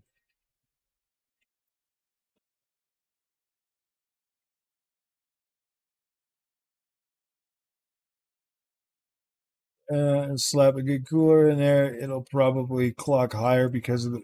Yep. This 240 AIO seems to keep it right around 40 to 60. This AIO that I got, the one that everybody says was defective and bad. It's 10 months old. In 2 days, it's 10. Well, in 2 days, it is 11 months old. I got it 11 months ago. Great, we night. Oh yeah. Huh. Are you going to sleep?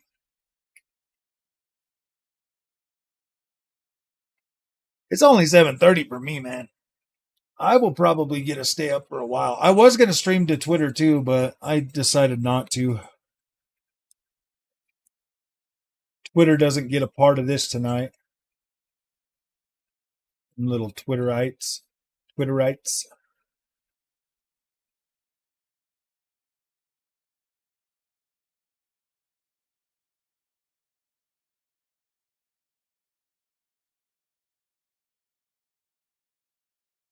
All right, according to this, we got one more minute. Legion, what's up, buddy? I have the LG 1440p 180 hertz monitor, the same one you have.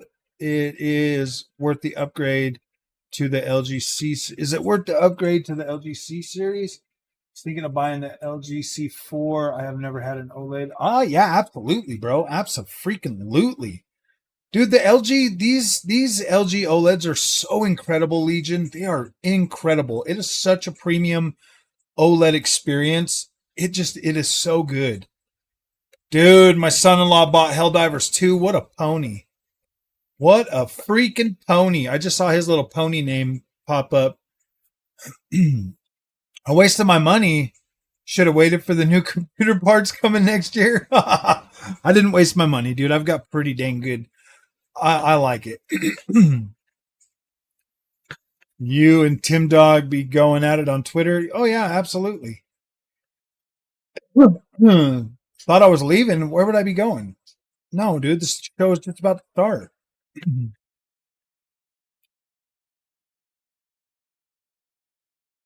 Supposed to start right now. Supposed to be on. Upgraded to PC. Got a pre-built. Nice. How good is my setup? Ryzen 9 7900X. That's fine, dude. You're golden. You're golden. 7900X is a good CPU. Very very fast.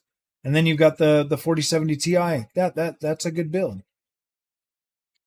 You should be happy for a while.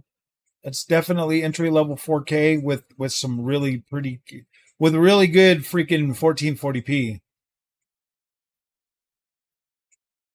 Like that is definitely significantly better than the Xbox or the PlayStation for sure. What is up, Mr. Moulin? Mr. Kenneth. For democracy. Yeah, nah. Dude, I played that game for about an hour and I was like, nope, I don't care about this. I was like, I don't care about it. Why would I care about that game? I don't do a whole lot of online game stuff, man. Like, I don't know. Frog Boy 10 out of 10 banger. Well, we got to wait till freaking Concord comes out. I don't play Helldivers 2. I might pick it back up, but I don't know. I just wasn't feeling it when I played it. I didn't have anybody to play with. Well, now that son-in-law's got it, maybe I'll buy it and play it with him. I don't know. the next 10 out of 10 is going to be Concord. I can't wait to pick my pronouns. I wonder if it'll have my pronouns, man, child, and I identify as a T-Rex.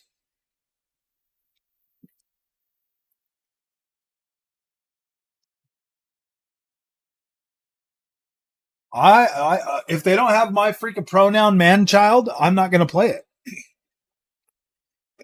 I'll be like, dude, you better have my freaking pronoun, man, child. It's more fun with mates. Oh yeah, obviously. I tried to get into a game and it wouldn't let me in. I was like, dude, this sucks, dude. I hate this. I hate playing online games sometimes, guys, because when I'm in the mood to play them, nobody else wants to play them. You know, the most fun I had in an online game was Outriders, because me and my nephew and his friend, dude, we played all through Outriders the whole way through. Like, that game was so freaking cool. Like, we were all very, very immersed in that game. Find it funny. I upgrade to the same as you and find your channel. Think it was down to Doc. Nice. Maybe. Doc Dark, man. Doc Dark. He's coming along. He's coming along just fine. Any desire to get the ROG Ally X? Actually, yeah. I'm actually considering it. I am really considering it. I will, when it comes out, I'll go over to Best Buy. If they have it on the shelf, I might buy it. Oh, I might do it. I might just do it. Firewalk type B. I identify as a female lesbian. LOL. I'm a very big, heavy Xbox fanboy. What can I say? Xbox makes better games. I don't know. They both make good games, guys. Dude, I've literally been playing Horizon Forbidden West and Ghost of Tsushima for the last 2 weeks. Like, I've literally been playing those games since I got them on the PC, dude. Like, whenever I turn them on, like, you can usually see. I literally just beat freaking Horizon Forbidden West last weekend, dude. Come on, man. I love my Xbox games, but I also love my PlayStation games. Ghost Recon games are fun with friends. Absolutely, man. Ghost Recon Breakpoint is such an incredible freaking fun game, man. I love my Ubisoft games. I'm more of a Ubisoft fanboy than I am an Xbox or PlayStation fanboy. They don't make good games anymore, Kindred.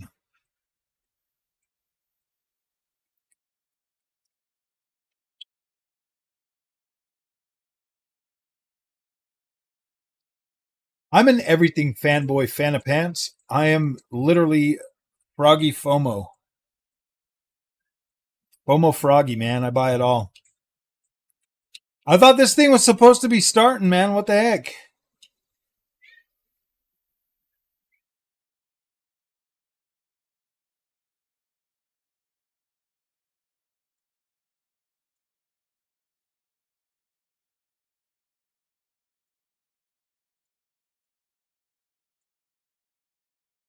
Well, I don't know what the heck is going on, dude. Maybe they forgot. Oh yeah, by the way, we got to get on there.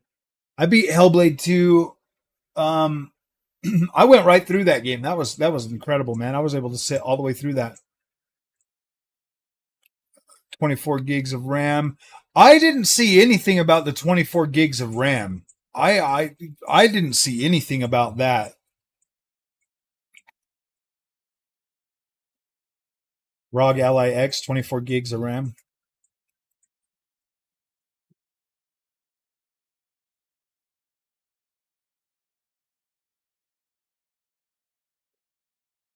ROG Ally X, 24 gigs of RAM.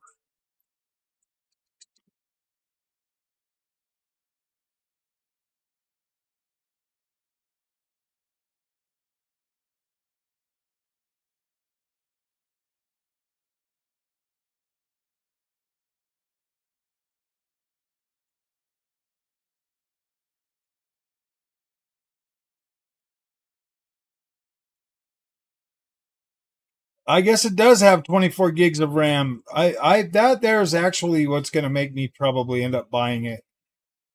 All right, key points: more storage, faster RAM, longer battery life. 1 terabyte M2. So yeah, obviously 24 gigs of LPDDR5X, 7500 RAM, and 80 watt hour battery. So yeah, I probably will end up picking that up, guys. Yes, it is faster. I probably will end up getting it. Yes, it really will. It will make a significant difference.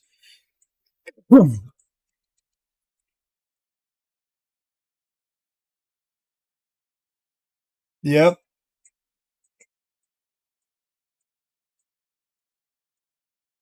AMD is waiting for NVIDIA to start, then it will start 6 months later. Ooh, you can already upgrade PS5. Are you a tech?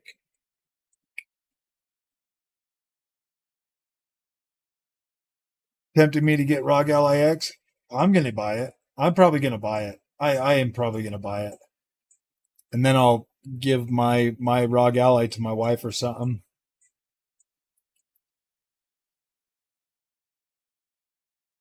Yeah, I like the black color too. Yep, it's gonna go from what is it? Was it like 10 to 12 or yeah, it's like 10 to or 15 to 17 or like 10 to 12 and 15 to or 15 to 17. New exciting tech without any release date. I know, huh? Game Pass is pretty good. Oh, absolutely. I've been buying a lot of Xbox 360 era games and playing them on there because it freaking knocks them out of the freaking water, bro. Do I have a Steam Deck? No, I didn't buy a Steam Deck.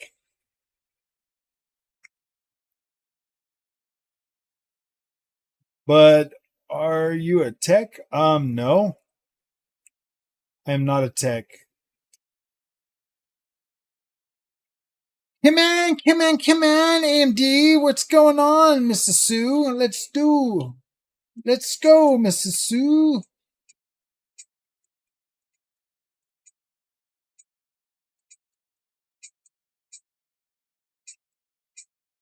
AMD is in the house. AMD,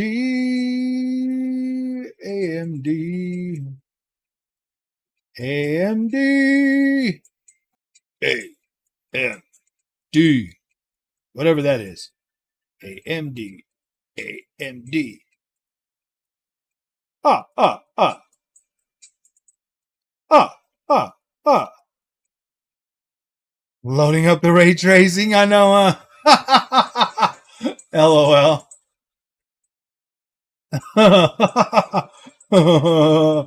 Oh gosh.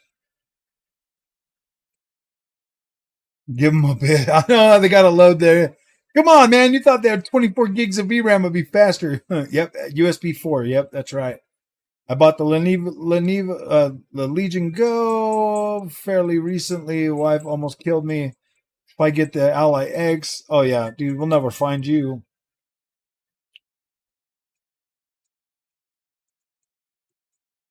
Drink yourself like Daniel Owen. Woo.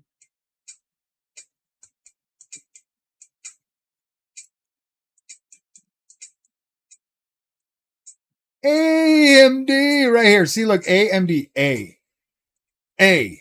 AMD sign. AMD. Almost done. Almost done. Almost done. AMD. It's in the house.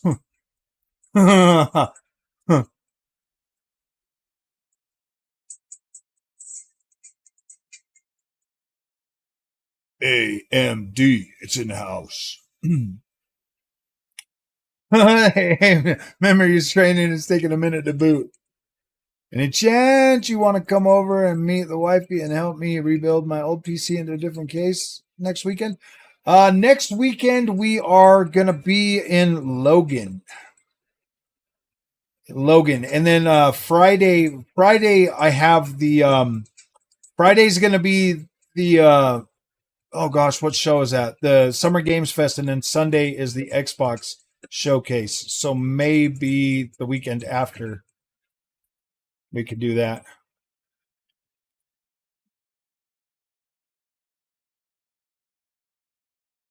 Yo, not directed to you, just the fact that it can be done. I've seen a couple of channels put more RAM on like the older RTX cards, like 20 series and 10 series cards.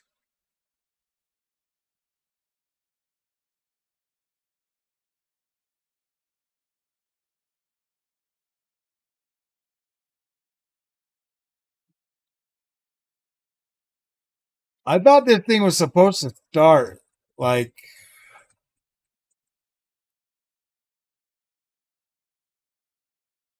what time is it? 42, dude. What the heck?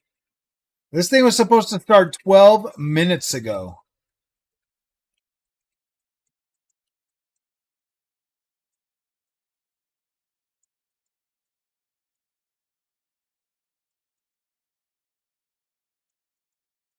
Dude, everybody's mad about it. Even on what the freak, man. My favorite story game of all time is probably The Witcher 3. The Witcher 3 is easily my favorite all-time game.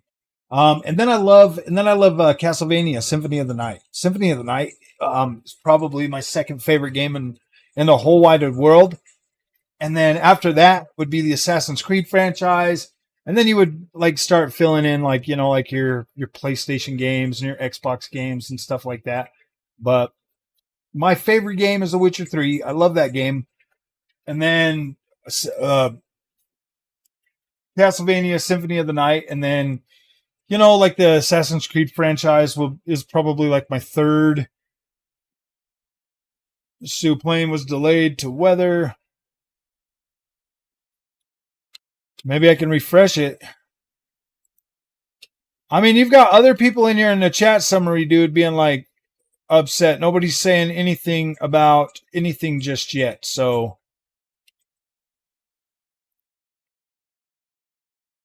yeah, there you go. Refreshed. Refreshed is still nobody.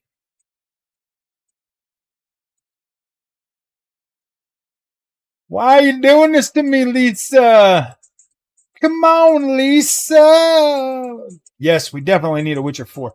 I'm actually kind of excited about Witcher 1 and 2 being remade. Actually, The Witcher 1 is getting a remake. So that to me is exciting because I never played that and I want to.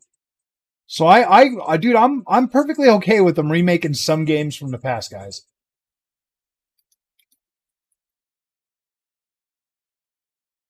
Huh. Well, at least the delay means I haven't come too late. Yes, that's true. That's time for everybody to show up and come and share this wonderful moment with me. We go now. We go. Now we go. We shut up. We shut up and watch. We shut up and be quiet and watch. We watch the excitement. I move over here a little bit. And I point. I point with finger. PC Master Race. What's up, Elden Lord? Proceed to the AMD keynote speech. HR Chairman James Hall will help us introduce our keynote speaker. Please Ooh, once again welcome James to the stage. ooh, ooh. Oh, I gotta give you guys sound, don't I? Now, the moment you have been waiting for. As Chair and CEO of AMD, Dr. Lisa Su has led the company's transformation into a powerhouse of high-performance computing. Under her visionary leadership, AMD has achieved remarkable success. Dr. Su was recently named the 2024 Chief Executive of the Year by Chief Executive Magazine. Recognized for her role in one of the most spectacular achievements in technology sector. Dr. Su's influence extends beyond AMD.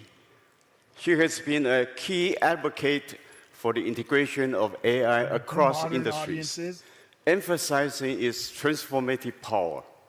Her commitment to innovation and collaboration is evident in her leadership style, which focuses on the development of cutting-edge solutions while fostering an inclusive and forward-looking company culture.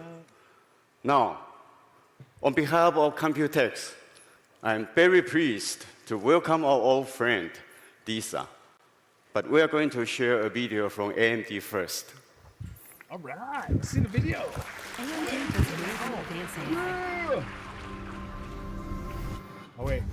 AMD my makes life the red, limitless so it's like potential red of AI possible. From AI PCs to edge to cloud. Powered by some of the most advanced GPUs, CPUs, and NPUs on the planet. And enabled by an open software approach that's accessible to all. Together with our partners, AI from AMD helps make more imagination possible.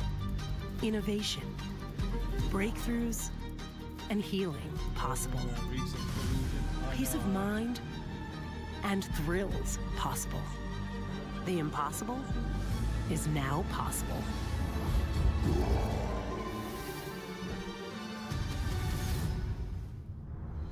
AI.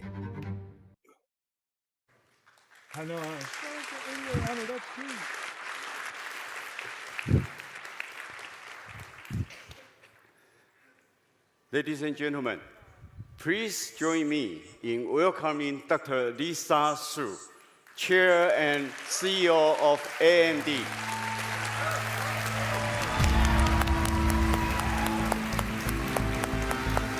Thank you, Lisa. Thank you so much. Thank you. Thank you. Good morning. 早安，大家好。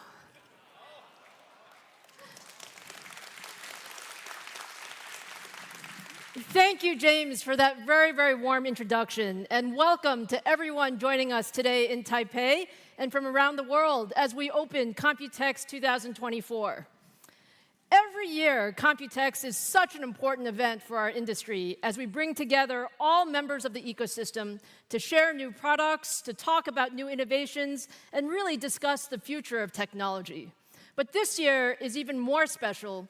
With the rapid innovation around AI and all of the new technology everywhere, it is actually the biggest and the most important Computex ever, and I'm so honored to be here to open the show. Now, we have a lot of new products and news to share today, so let's just go ahead and get started. Now, at AMD, we're all about pushing the envelope in high performance and adaptive computing to help solve the world's most important challenges. From cloud and enterprise data centers to 5G networks to healthcare, industrial, automotive, PCs, gaming, and AI, AMD technology is everywhere, powering the lives of billions of people every day. AI is our #1 priority, and we're at the beginning of an incredibly exciting time for the industry as AI transforms virtually every business, improves our quality of life, and reshapes every part of the computing market. AMD is uniquely positioned to power the end-to-end infrastructure that will define the AI computing era, from massive cloud servers and enterprise clusters to the next generation of AI-enabled intelligent embedded devices and PCs. Now, to deliver all of these leadership AI solutions, we're focused on 3 priorities. First, it's delivering a broad portfolio of high-performance, energy-efficient compute engines for AI training and inference, including CPUs, GPUs, and NPUs. Second, it's about enabling an open and proven and a developer-friendly ecosystem that really ensures that all of the leading AI frameworks, libraries, and models are fully enabled on AMD hardware. And third, it's about partnership. It's really about co-innovating with our partners, including the largest cloud, OEM, software, and AI companies in the world, as we work together to bring the best AI solutions to the market. Now, today, we're going to talk about a lot of new technologies and products, including our brand new Zen 5 core, which is the highest performance and most energy-efficient core we've ever built, and our next generation XDNA 2 NPU core that enables leadership performance and capabilities for AI PCs. And we're also going to be joined by a number of our partners as we launch our new Ryzen notebook and desktop processors and preview our data center CPU and GPU portfolio for this exciting AI world. So let's go ahead and get started with gaming PCs. Now, at AMD, we love gaming. Hundreds of millions of gamers everywhere use AMD technology. From the latest Sony and Microsoft consoles, to the highest-end gaming PCs, to new handheld devices like the Steam Deck, Legion Go, and ROG Ally. Today, I'm excited to show you what's next for PC gaming with Ryzen. Our new Ryzen 9000 CPUs are the world's fastest consumer PC processors, bringing our new Zen 5 core to the AM5 platform with support for the latest I/O and memory technologies, including PCIe 5 and DDR5. I'm happy to show you now our brand new Zen 5 core. Zen 5 is actually the next big step in high-performance CPUs. It's a grounds-up design that's extremely high performance and also incredibly energy efficient. You're going to see Zen 5 everywhere, from supercomputers to data centers and PCs. And when you look at the technology behind this, we have so much new technology. We have a new parallel dual pipeline front end, and what this does is it improves branch prediction accuracy and reduces latency. It also enables us to deliver much more performance for every clock cycle. We also designed Zen 5 with a wider CPU engine and instruction window to run more instructions in parallel for leadership compute throughput and efficiency. As a result, compared to Zen 4, we get double the instruction bandwidth, double the data bandwidth between the cache and floating point unit, and double the AI performance with full AVX 512 throughput. All of this comes together in the product in Ryzen 9000 series, and we're delivering an average of 16% higher IPC across a broad range of application benchmarks and games compared to Zen 4. So now, let me show you the top-of-the-line Ryzen 9 9950X for the very first time. There you go. We have 16 Zen 5 cores, 32 threads, up to 5.67 gigahertz boost, a large 80 megabyte cache at 170 watt TDP. This is the fastest consumer CPU in the world. Oh, thank you. Okay, so let's take a look at some of the performance. So when you compare it to the competition, the 9950X delivers significantly more compute performance across a broad suite of content creation software. In some of them, you actually see like Blender that take advantage of the AVX 512 instruction throughput. We're actually seeing up to 56% faster than the competition. And in 1080p gaming, we know all of our fans love gaming. The 9950X delivers best-in-class gaming performance across a wide range of popular games. Now, with desktops, we know that enthusiasts want to have an infrastructure that let you upgrade across multiple product generations. And with Ryzen, we've done just that. Our original Ryzen platform, Socket AM4, launched in 2016. And now we're approaching the 9th year, and we have 145 CPUs and APUs across 11 different product families in Socket AM4. And we're actually still launching new products. We actually have a few Ryzen 5000 CPUs that are coming next month. And we're taking this exact same strategy with Socket AM5, which we now plan on supporting through 2027 and beyond. So you're going to see AM5 processors from us for many, many years to come. Now, in addition to the top-of-the-stack Ryzen 9950X, we're also announcing the 12, 8, and 6-core versions that will bring the leadership performance of Zen 5 to mainstream price points, and all of these go on sale in July.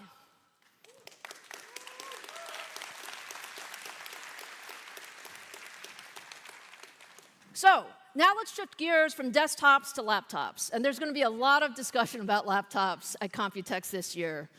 AMD has been actually leading the transition to AI PCs since we introduced our first generation of Ryzen AI in January last year. Now, AI is actually revolutionizing the way we interact with PCs. It enables more intelligent, personalized experiences that will make the PC an even more essential part of our daily lives. AI PCs enable many new experiences that were simply not possible before.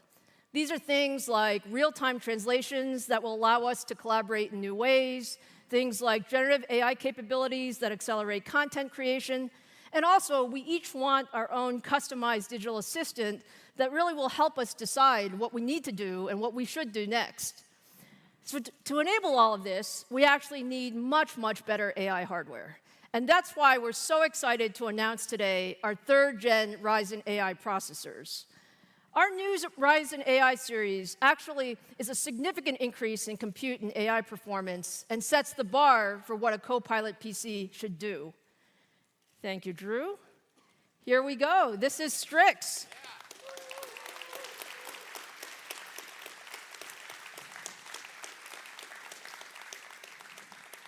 Strix is our next-generation processor for ultra-thin and premium notebooks, and it combines our new Zen 5 CPU, faster RDNA 3.5 graphics, and the new XDNA 2 NPU. Thank you. And when you look at what we have, it really is all of the best technology on one chip.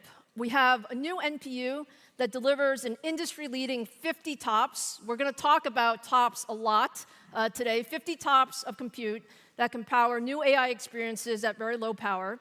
We have our new Zen 5 core that enables all of the compute performance for ultra-thin notebooks. And we have faster RDNA 3.5 graphics that really brings the best-in-class application acceleration as well as console-level gaming to notebooks. Now, we have a couple of SKUs. The flagship Ryzen 9 HX370 has 12 Zen 5 cores, 24 threads, 36 megabytes of cache, the industry's most integrated NPU, and our latest RDNA graphics. Strix is simply the best mobile CPU. So let me talk a little bit about what's special in this new NPU. NPUs are really new, and they're really there for all of these AI applications and workloads. Now, compared to our prior generation, XDNA 2 features a large array of 32 AI tiles with double the multitasking performance.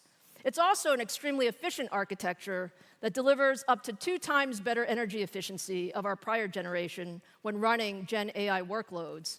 And if you look at the performance of Strix compared to other chips in the market, and there are a lot of chips that are coming out with new NPUs, XDNA delivers the highest performance, leadership 50 TOPS of Int8 AI performance.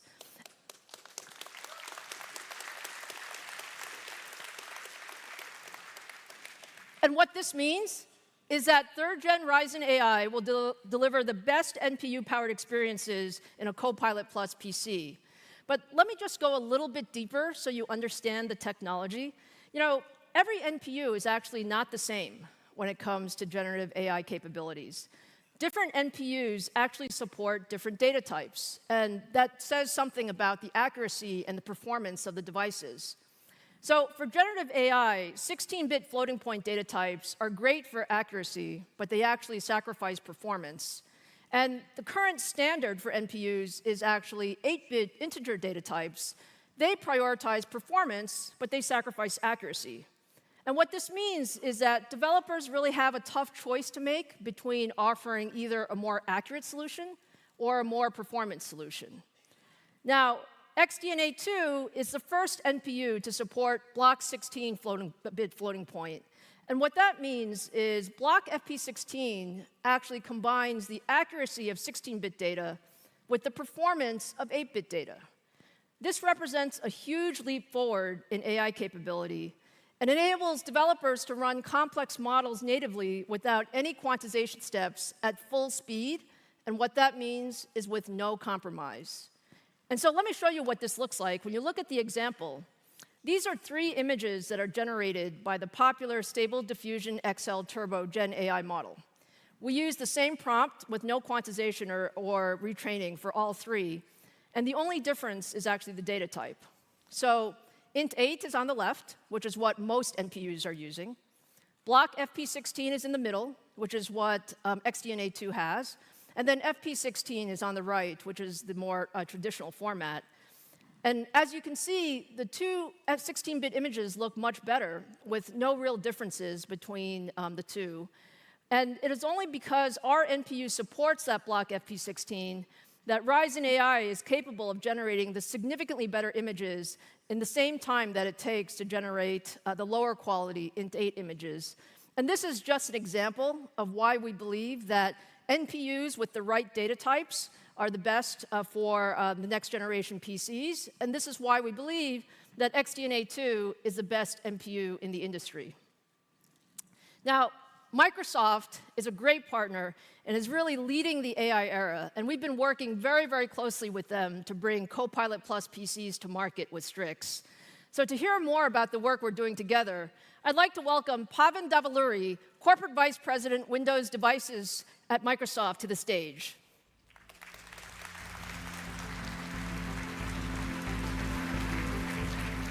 Lisa, Hey. it's a pleasure. Pavan, so wonderful to see you. Thank you so much for joining me here in Taipei. Absolutely. You know, I know it's been a super busy time for you guys. So much is going on. Can you tell us a little bit about what's been going on? Thank you, Lisa, for having us here today. It is an honor to be here at Computex with all of you. It has been a really busy couple of weeks for us here at Microsoft. We announced a new category of PCs built for AI, the Copilot Plus PCs. To realize the full power of AI in a PC, we re-engineered the entire system from chip through every layer of Windows. These are the fastest, most performant, most intelligent PCs. And we are thrilled to partner with AMD on Strix-based Copilot Plus PCs. Thank you. We are too. Lisa, I truly believe we're at an inflection point here where AI is making computing radically more intelligent and personal. And we've collaborated with AMD since day one on this, and I'm very excited about that. Look, Pavan, there's no question Microsoft and you and your team have really led this whole AI PC era. We've always talked about user experiences. Can you talk a little bit about what you were thinking with Copilot PCs and this integration between operating systems, hardware, and software? Sure, absolutely. The first thing I think customers will see with Copilot Plus PCs is that they're just simply outstanding PCs. These devices will have leading performance and best-in-class battery life, and every app will work great on these machines. Now, for those next-gen AI experiences, how about we just take a look, Lisa? Sounds good.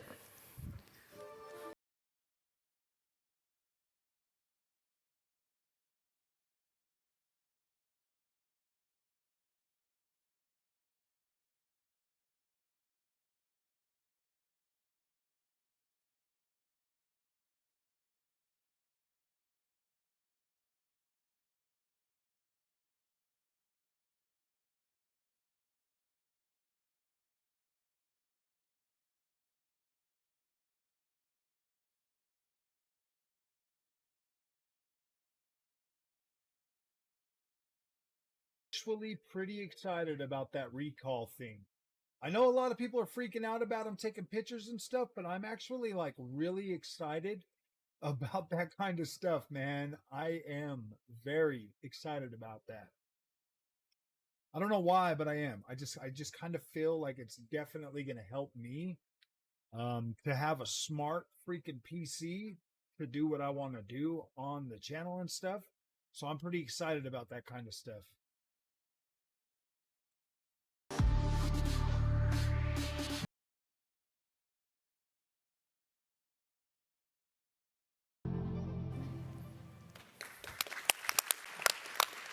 Fantastic, Pavan. So what you just saw there, those devices or those experiences have on-device AI that is powerful enough to keep up with all of the experiences we want and efficient enough to be always running.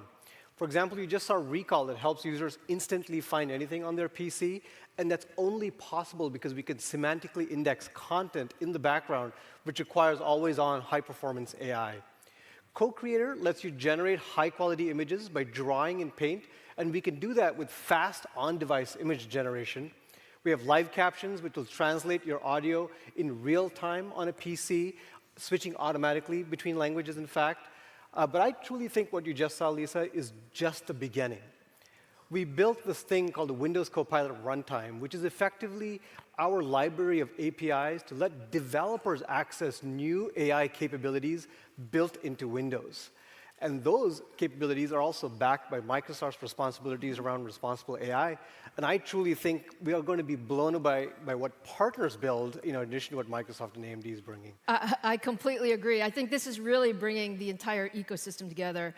And one of the things, Pavan, that you and I have talked a lot about is the importance of the hardware. And Yes. it's all about how do we give you enough power such that you can run these Copilot Plus PCs. So can you talk a little bit about your vision there? Sure, absolutely.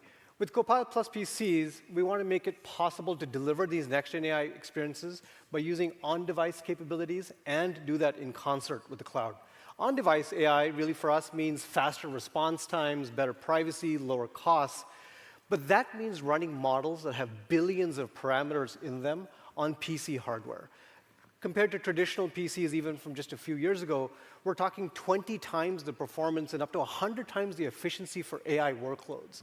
And to make that possible, every Copilot Plus PC needs an NPU that's at least capable of 40 TOPS. And we're deeply grateful for the close partnership with AMD. We are thrilled that StrixPoint's NPU delivers an incredible 50 TOPS. That is super, super powerful for us. We wanted to give you more. We are always ready. The powerful thing with that, of course, it means we're efficiently delivering these Copilot Plus experiences, but also gives us headroom for the next generation of AI, and we're at the start of that runway. Of course, the Copilot Plus PCs complement that power of the NPU with at least 16 gigabytes of RAM and 256 gigabytes of SSD storage. So I truly think these devices are built for the era of AI that's coming. You know, one of the things I can share, Pavan, is, you know, as we talk, you guys are always pushing us to give you more. You're always saying, more TOPS, Lisa, more TOPS. Yeah. What are you doing with all those TOPS? Like, what's your vision for the future? I do remember those conversations, Lisa. But by the way, it takes a lot of die area, just so you know. So. I can only imagine. We are deeply excited about those commitments and, quite frankly, the deep collaboration across our teams to go bring that to life. For us, these breakthrough experiences require us to run these billion parameter models always running on the device. And that requires high-performance NPUs to power them. And really, thanks to our deep partnership, we've been able to seamlessly cross-compile and execute over 40 on-device models on these AMD NPUs, which is very meaningful for us. We took advantage of all of the low-level software and hardware capabilities of the AMD silicon here, so we did not lose any performance nor efficiency.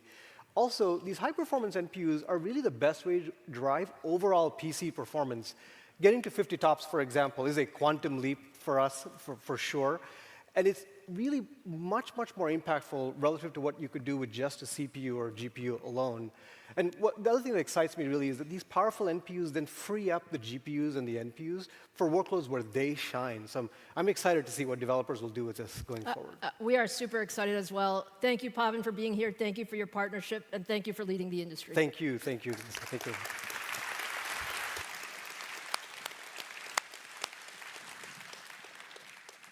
So, in addition to Microsoft, we're also working with all of the leading software developers, including Adobe, Epic Games, SolidWorks, Sony, Zoom, and many others to accelerate the adoption of AI-enabled PC apps. And by the end of 2024, we're on track to have more than 150 ISVs developing for AMD AI platforms across content creation, consumer, gaming, and productivity applications. Now, to give us a look at some of these upcoming Copilot Plus PCs, let me welcome our next guest, a very close partner and good friend, Enrique Lores, HP President and CEO.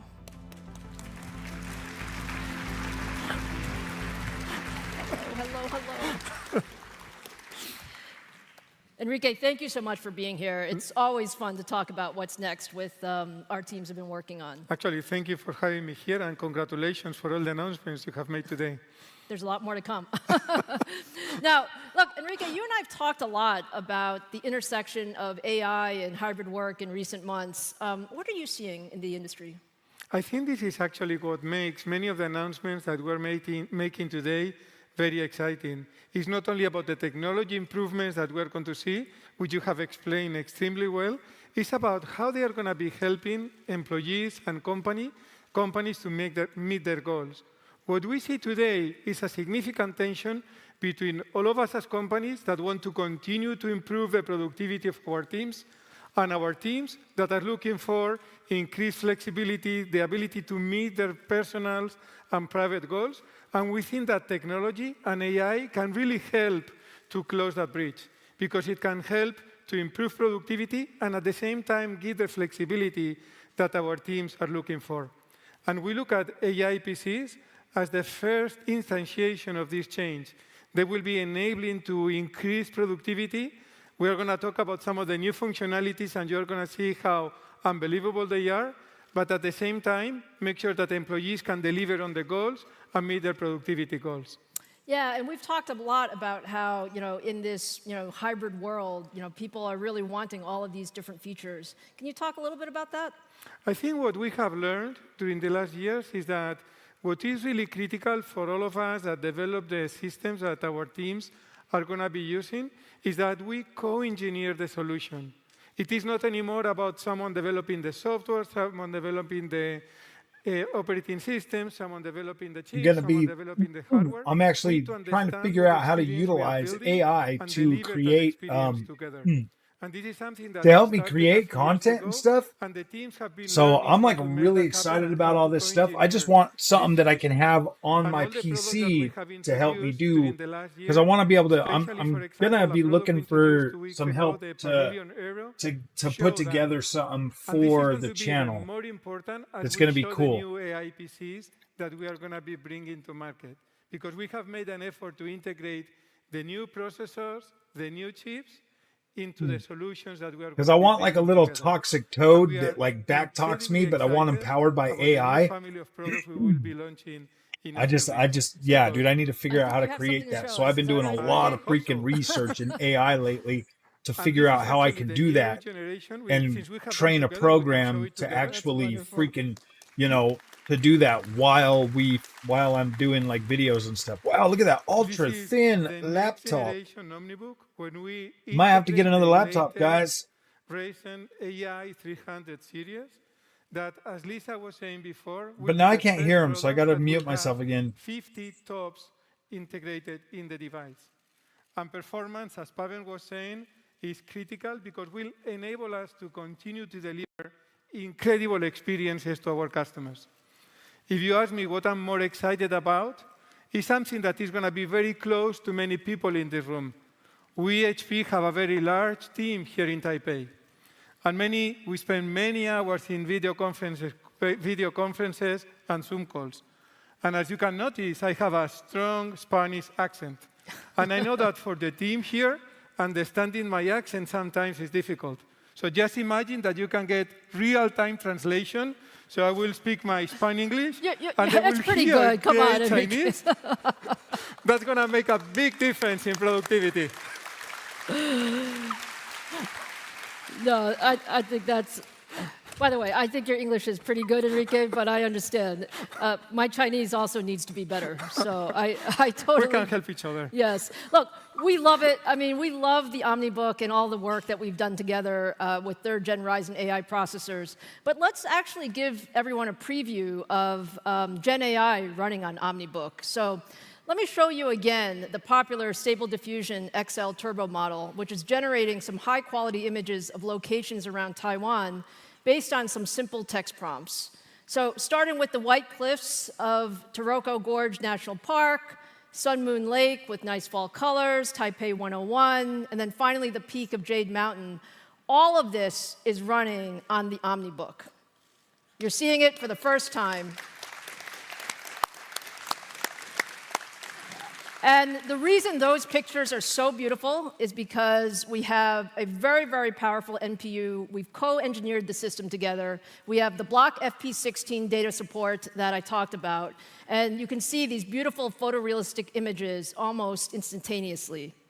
Yeah, so just imagine the productivity this is going to provide to product managers, creatives that are going to start creating their designs. And just with this solution, they will really be able to accelerate that work. So unbelievable progress. Thank you so much, Enrique. Thank you for your partnership. I can't wait for everything that we're going to bring out together. Thank you, Lisa. Great to be here. Thank you. Thank you. Thank you.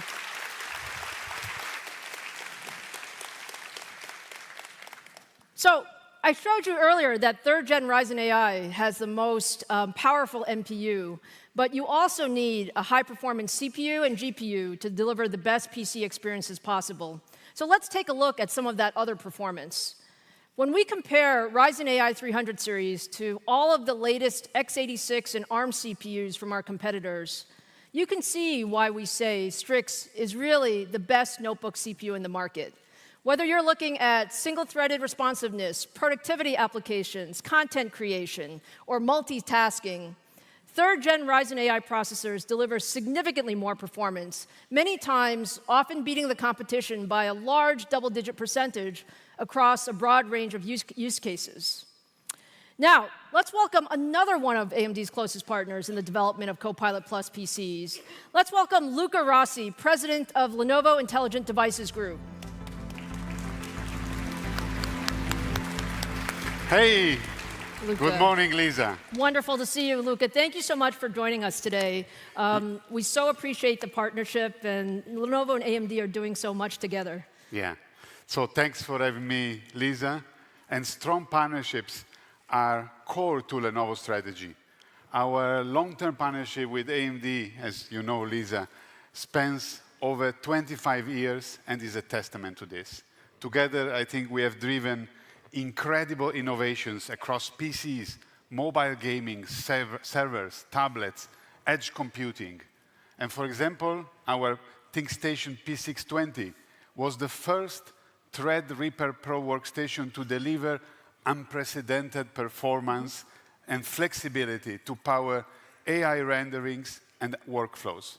Beyond hardware, the Lenovo AI Engine Plus software uses machine learning in our Legion gaming laptops, integrates with AMD Ryzen processors to dynamically adjust settings and tailor for epic gaming experiences at the highest performance. Our AMD-powered devices, ThinkPad, ThinkBoot, Yoga, Legion, are all well equipped to handle AI applications, accelerate video editing, enhance 3D rendering, and elevate gaming to new heights. So, Lisa, we are very excited for all the innovation that AMD is introducing, and Lenovo definitely will be a great partner to deliver them to the global markets. We can do this because of our global scale, top-notch engineering and design, and then the operational excellence as the world #1 PC maker, Lisa. Thank you so much, Luca. And Luca, when we think about all the work we're doing together, today we're talking about third-gen Ryzen AI devices, and I know your team has done a lot. Our teams have done a lot together. Can you talk a little bit about your lineup and some of the AI experiences that you have? Yeah, with pleasure. So later this year, we are going to launch Lenovo AI laptops with the third-gen Ryzen AI processors for consumers through our Yoga franchisee, for commercial with our legendary ThinkPad brand, and for small and medium businesses through our ThinkBook lineup. And no matter if you are a creator, an enterprise professional, or a startup entrepreneur, Lenovo will have the perfect Copilot Plus laptop with third-gen Ryzen AI, and congratulations, operating at the industry-leading over 50 TOPS. Congratulations for that, Lisa. Thank you. So we'll have also some exclusive Lenovo AI experiences coming to the market this year. One is Creator Zone. We have co-engineered this with AMD on fine-tuning the AI model, and this is an exclusive Lenovo software tailor-made for creators, providing tools and features to boost creativity and productivity. And maybe let's take a look at how this software works. So first, let me introduce Lenovo AI Now. That's our native language agent that runs locally on the device. And one of the things that make this so special is its personal knowledge base. With the right permissions, Lenovo AI Now can interpret user data to provide faster and personalized output. You have seen now AI Now going through a script and generating both a thumbnail and a description to post on YouTube and share with the world. So see, it was very easy, right? Now, absolutely. Let's say the user wants to create images of a fish to post on social media. All they have to do is to use Lenovo Creator Zone. That's our other IP. With text-to-image, Creator Zone can generate an image based off any idea. And if the image needs further refining, the sketch-to-image function can assist the user. And then all of these images were created with the same prompt and locally on the device with a built-in responsible AI check feature. It's fantastic. So we have invested significantly in R&D, as you know, Lisa, and we built a unique Lenovo IPs running on device AI workload, including LLM compression, performance improvement algorithms, and we are confident that our third-gen Ryzen AI offering will stand out from the competition. And last but not least, and then I'm over, we also have created Smart Connect, another Lenovo IP that unifies AI PCs, tablets, smartphone, and other IoT into the same Lenovo ecosystem. That's fantastic. Just, it's wonderful to see all of these pieces come together. Now, Luca, you've been holding something, and I think you're going to show us what it is. Is that right? Well, I wasn't supposed to even show this yet, since this is something we will not announce until later this year. But Lisa, you're right. I felt it's just too exciting to... You look very happy, actually. Yeah, I'm very happy. So straight from our R&D lab, this is the first ever sneak peek at our new Yoga laptop powered by third-gen Ryzen AI. That's beautiful. Maybe we want to do left and right. Yeah. So I can share more for today, but I can. I can tell you this device represents a significant leap forward in next generation AI computing. Will include some of the Lenovo exclusive IP AI features that I mentioned, and this is just the beginning. We cannot wait together to share more and bring these transformative AI PCs to the world very soon. Lisa, thank you for having me, and thanks everyone. Thank you so much, Luca. Thank you. Thank you so much. Thank you. Thank you. You can see we get very excited about our products. Next, I'd like to welcome one of the most important visionaries and innovators in the Taiwan ecosystem, and a very, very close partner, Johnny Shi, chairman of ASUS.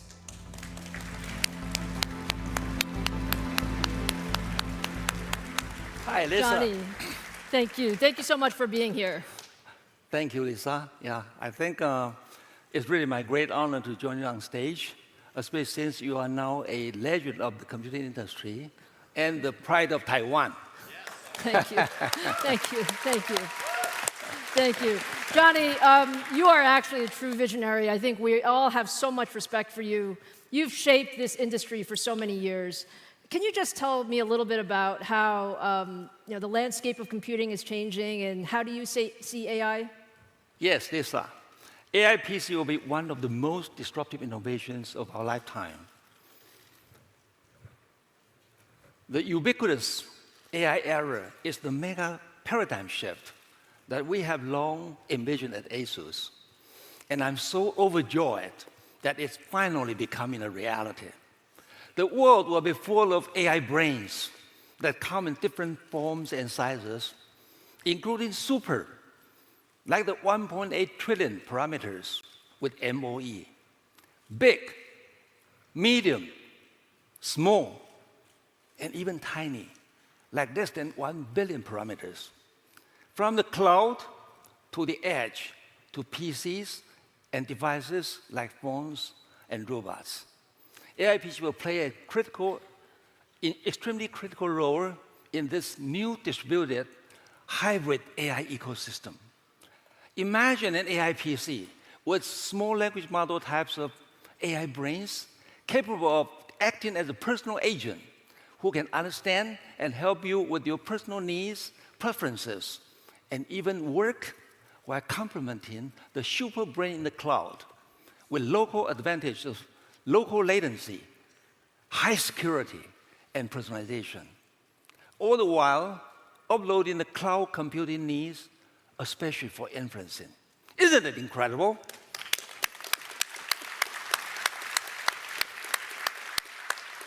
This will benefit user productivity like video editing, design work, and scientific computing and a lot more. This vision is amplified and possible because of our partnership with AMD and the launch of the third-gen Ryzen AI. We are definitely co-innovating at the forefront of AI PC together. It is so inspiring, Johnny, to hear you talk with such passion. I think we all can feel your passion going forward. So can you tell us a little bit about your new portfolio of AI PCs with third-gen Ryzen AI? Of course, Lisa.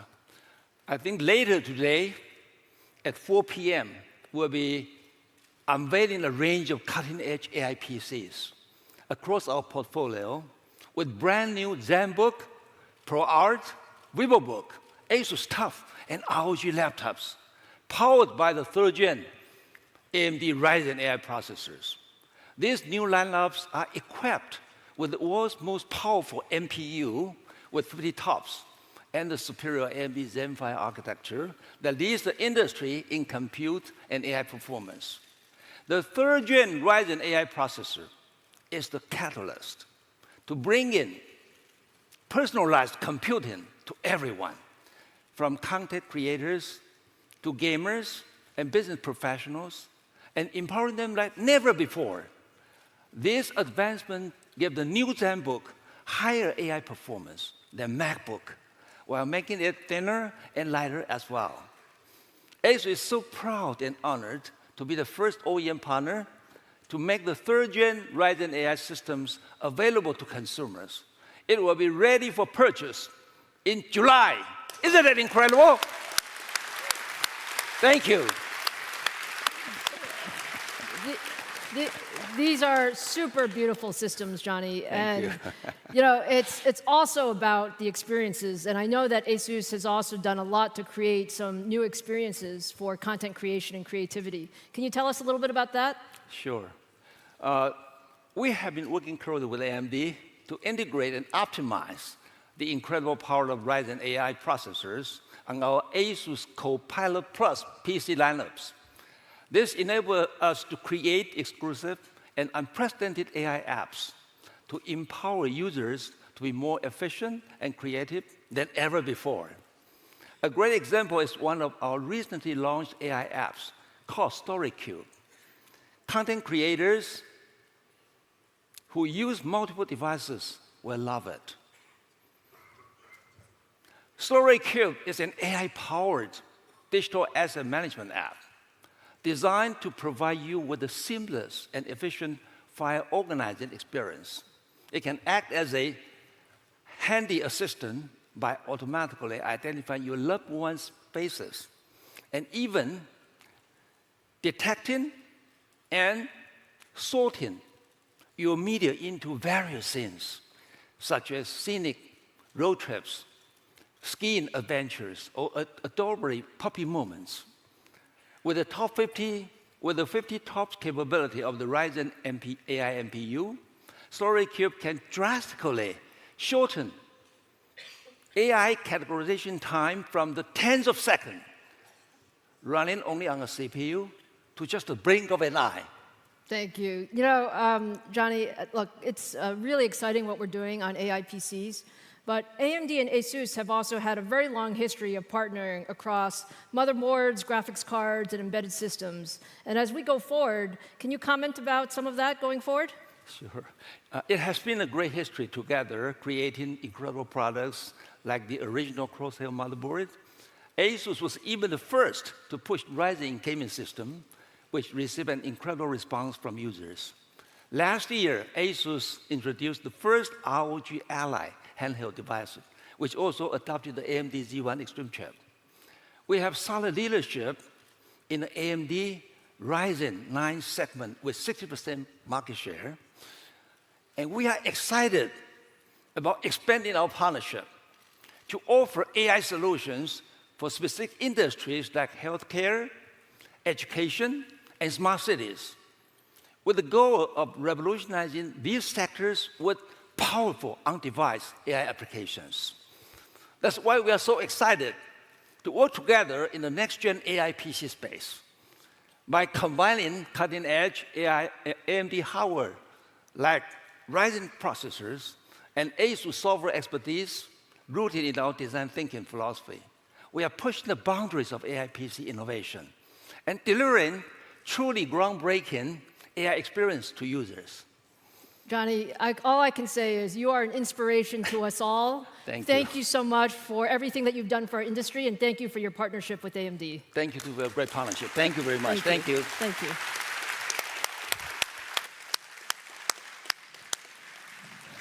So I hope you got a feel for all of the customer excitement around third-gen Ryzen AI PCs. I'm very happy to say that the first notebooks will be available in July, and we have more than 100 consumer and commercial notebook design wins with Acer, Asus, HP, Lenovo, MSI, and others. So lots of things to come.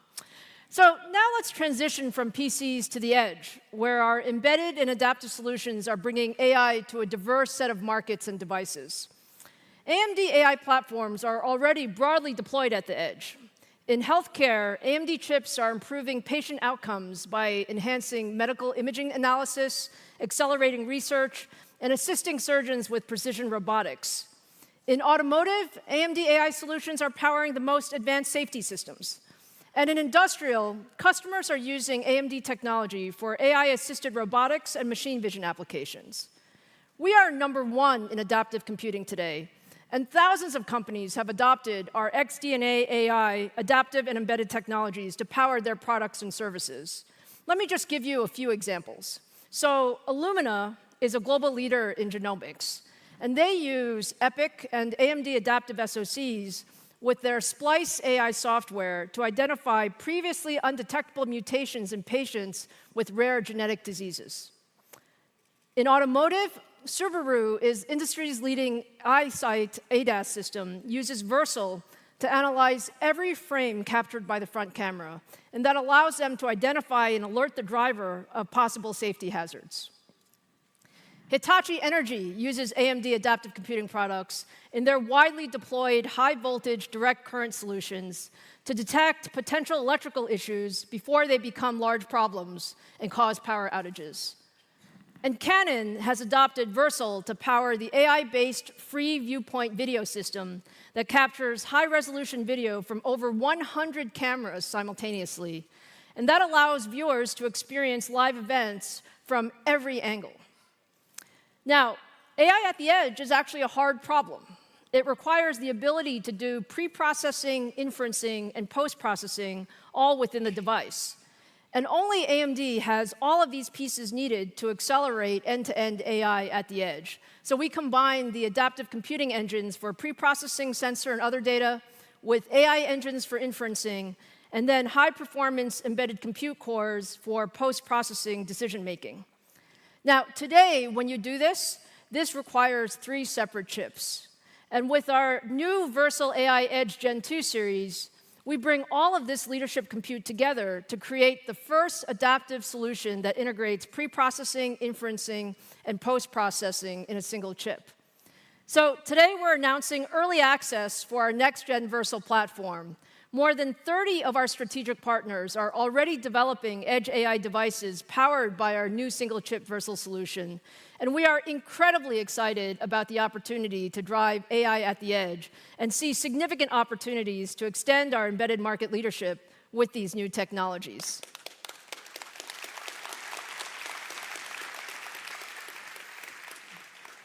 Okay, now let's turn to the data center. We've built the industry's broadest portfolio of high-performance CPU, GPU, and networking products. And when you look at modern data centers today, they actually run many different workloads. They range from traditional IT applications to smaller enterprise LLMs to large-scale AI applications.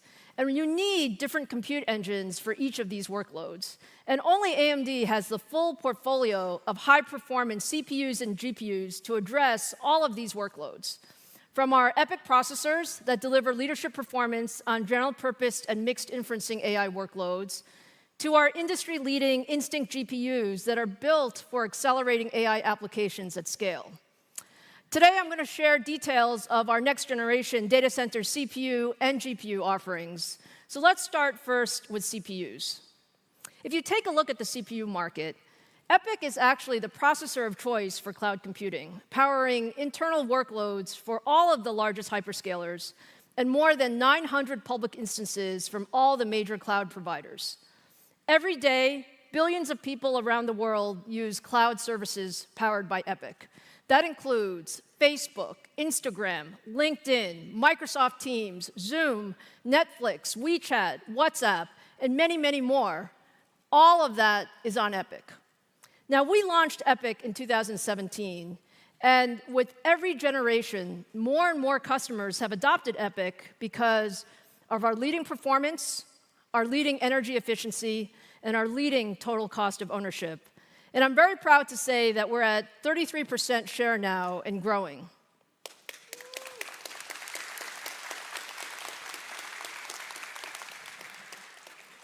Now, when you look at today's data centers, most data centers are actually powered by processors that are more than 5 years old.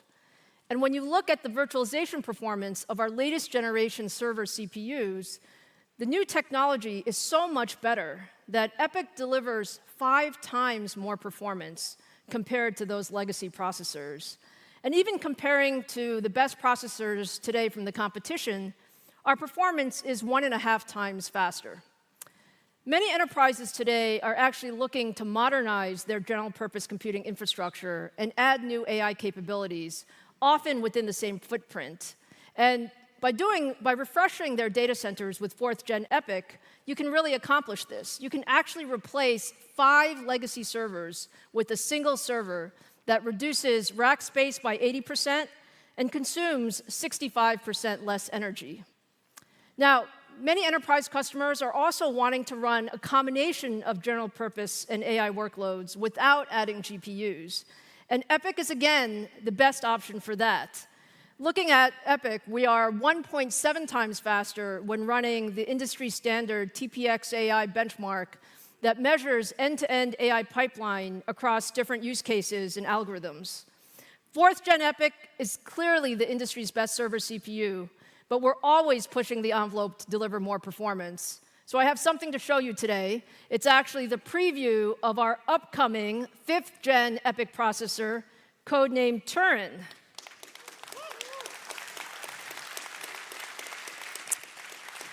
So please take a look at Turin for the very first time.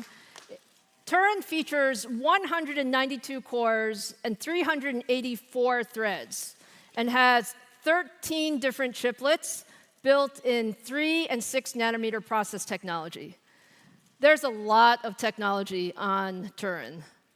It supports all of the latest memory and I/O standards and is a drop-in replacement for our existing 4th-gen EPYC platforms. Thank you, Drew. Turin will extend EPYC's leadership in general-purpose and high-performance computing workloads. So let's take a look at some of that performance. AMD is a very compute-intensive scientific software that simulates complex molecular systems and structures. When simulating a 20 million atom model, a 128-core version of Turin is more than 3 times faster than the competition's best, enabling researchers to more quickly complete models that can lead to breakthroughs in drug research, material science, and other fields. Now, Turin also excels at AI inferencing performance when running smaller large language models. So I want to show you a demo here. Now, what this demo compares is the performance of Turin when running a typical enterprise deployment of Llama 2 virtual assistants with a minimum guaranteed latency to ensure a high-quality user experience. Both servers begin by loading multiple Llama 2 instances, with each assistant being asked to summarize an uploaded document. Right away, you can see that the Turin server on the right is adding double the number of sessions in the same amount of time while responding to user requests significantly faster than the competition. And while the other server reaches a maximum number of sessions, you'll see it stop soon, it basically can't support the latency requirements anymore. Turin continues scaling and delivers a sustained throughput of nearly 4 times more tokens per second. And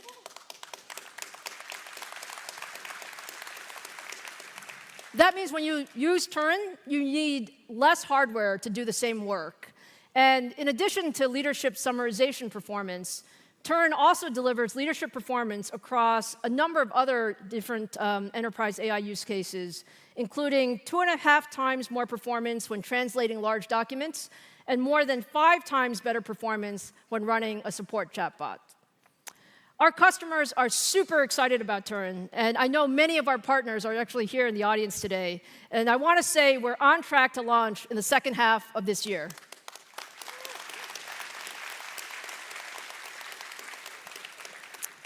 So now let's turn to data center GPUs and some big updates on our Instinct accelerators. We launched MI300 last December, and it's quickly become the fastest ramping product in AMD history. Microsoft, Meta, and Oracle have all adopted MI300. Every major server OEM is offering MI300 platforms, and we have built deep partnerships with a broad ecosystem of CSP and ODM partners. Again, many, many thanks to our ODM partners who are here today that are offering Instinct solutions. Now, if you look at today's enterprise generative AI workloads, MI300X provides out-of-the-box support for all of the most common models, including GPT, Llama, Mistral, Phi, and many more. We've made so much progress in the last year on our ROCm software stack, working very closely with the open source community at every layer of the stack, while adding new features and functionality that make it incredibly easy for customers to deploy AMD Instinct in their software environment. Over the last 6 months, we've added support for more AMD AI hardware and operating systems. We've integrated open source libraries like VLLM and frameworks like JAX. We've enabled support for state-of-the-art attention algorithms. We've improved computation and communication libraries, all of which have contributed to significant increases in the Gen AI performance for MI300. Now, with all of these latest ROCm updates, MI300X delivers significantly better inferencing performance compared to the competition on some of the industry's most demanding and popular models. That is, we are 1.3 times more performance on Meta's latest Llama 3 70B model compared to H100, and we're 1.2 times more performance on Mistral's 7B model. We've also expanded our work with the open source AI community. More than 700,000 Hugging Face models now run out of the box using ROCm on MI300X. This is a direct result of all of our investments in development and test environments that ensure a broad range of models work on Instinct. The industry is also making significant progress at raising the level of abstraction at which developers code to GPUs. We want to do this because people want choice in the industry. And we're really happy to say that we've made significant progress with our partners to enable this. For example, our close collaboration with OpenAI is ensuring full support of MI300X with Triton, providing a vendor-agnostic option to rapidly develop highly performant LLM kernels. And we've also continued to make excellent progress adding support for AMD AI hardware into the leading frameworks like PyTorch, TensorFlow, and JAX. Now, we're also working very closely with the leading AI developers to optimize their models for MI300. So I'm very excited to welcome Christian Lefort, CTO and co-CEO of Stability AI, an important AMD partner known for delivering the breakthrough Stable Diffusion open access AI models. Hello, Christian. How are you? Thank you. I'm great. It's a great honor to be here to represent my colleagues and everyone else who makes Stability AI a really interesting player in the ecosystem. Well, you know, we've showed a lot of Stability AI today. You're known for delivering these breakthrough open access AI models that generate, images, video, language, code, all of these things. Can you share some insights into how these models are pushing the boundaries of what's possible? Yes, we're seeing incredible gains in productivity in every industry. And many were made possible because we did a crazy thing and we released our models and our source code for free. And so this allowed millions of developers and enthusiasts and thousands of researchers to adapt their models to make new discoveries at record pace and to create new applications extremely fast. Take, for instance, touching up old family photos to improve their resolution or quality, or maybe to remove someone you never, ever want to see again in your whole life. Doing this well used to take years of experience and sometimes hours of tedious work for each image. Now, applications like Stable Assistant and Stable Artisan and a lot of other applications that leverage Stable Diffusion can allow anyone to create and edit images in seconds. And we're seeing similar gains in productivity, not just in images, but in other research areas that we're involved in language, coding, music, speech, and 3D.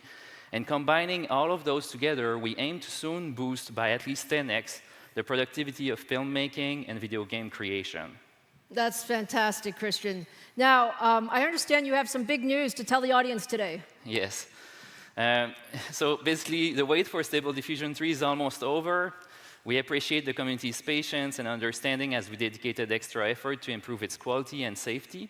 Today, we're announcing that on June 12th, we will release the Stable Diffusion 3 medium model for everyone to download.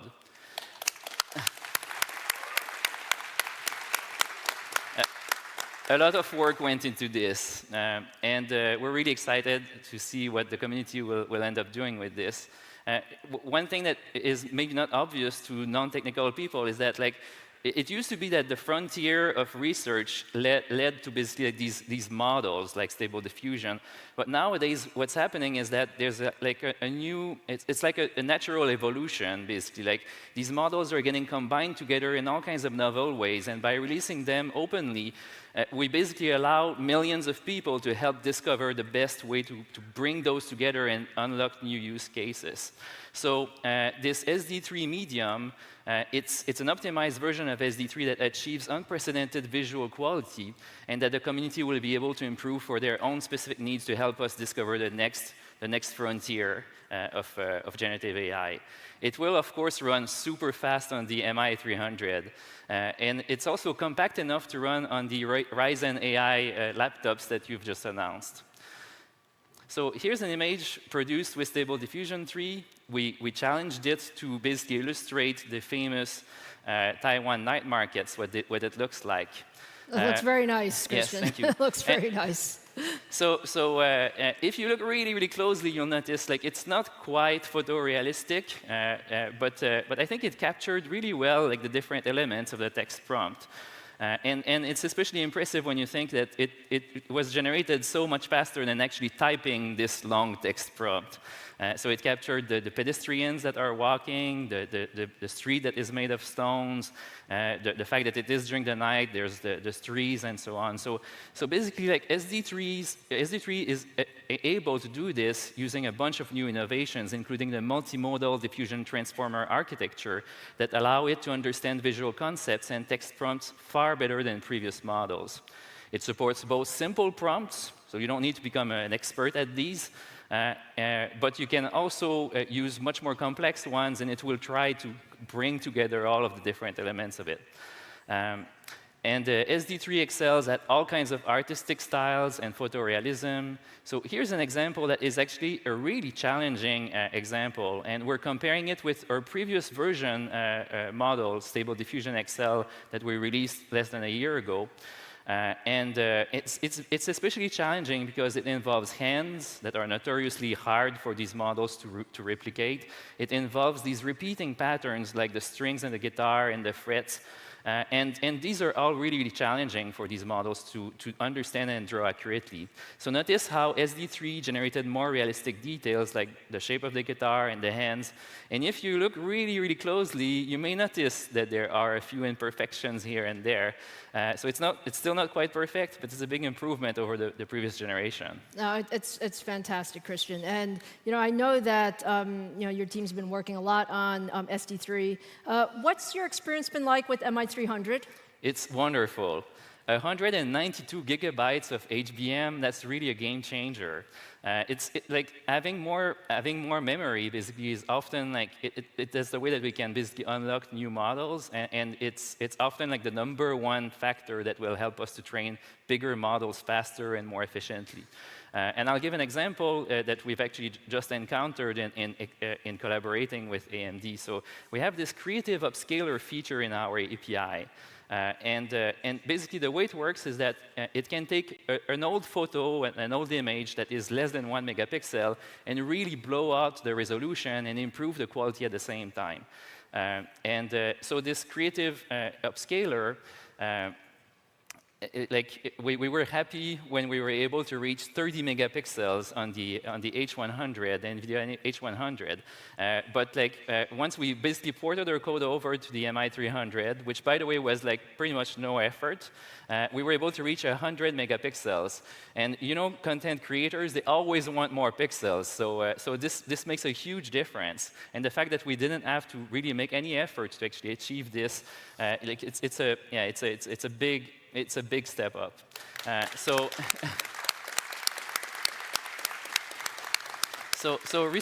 researchers and engineers are really going to love the incredible memory capacity and the bandwidth advantages that the AMD Instinct GPUs deliver out of the box. So Lisa, moving forward, we'd really love to collaborate more closely with AMD because we'd like to create a new state-of-the-art video model. We need a lot more memory. We need a lot more compute to do this. And so we'd love to collaborate more closely with your team to achieve this and to release this for the whole world to enjoy. That sounds fantastic. It sounds like you need some GPUs. Yes. Thank you. Thank you We're so at the much. right place for this. Thank you so much, Thank Christian. you. Have a great Computex. You can see all of the innovation that's happening in such a short amount of time. Now, earlier in the show, I was joined by Microsoft's Pavan Davaluri, who shared the great work that we're doing together on Copilot Plus PCs. Microsoft is also one of our most strategic data center partners, and we've been working very closely with them on our EPYC and Instinct roadmap. To hear more about our partnership and how Microsoft is using MI300X across their infrastructure, here's Microsoft Chairman and CEO, Satya Nadella. Thank you so much, Lisa. It's great to be with all of you at Computex. We're in the midst of a massive AI platform shift with the promise to transform how we live and work. We are committed to partnering broadly across the industry to make this vision real. That's why our deep partnership with AMD, which has spanned multiple computing platforms, from the PC to custom silicon for Xbox, and now to AI, is so important to us. As Pawan highlighted, we are excited to partner with you to deliver these new Ryzen AI-powered Copilot Plus PCs. And we're also thrilled to announce last month that we were the first cloud to deliver general availability of virtual machines using AMD's MI300X accelerator. It's a massive milestone for both our companies, and it gives our customers access to very impressive performance and efficiency for their most demanding AI workloads. In fact, it offers today the leading price performance for GPT workloads.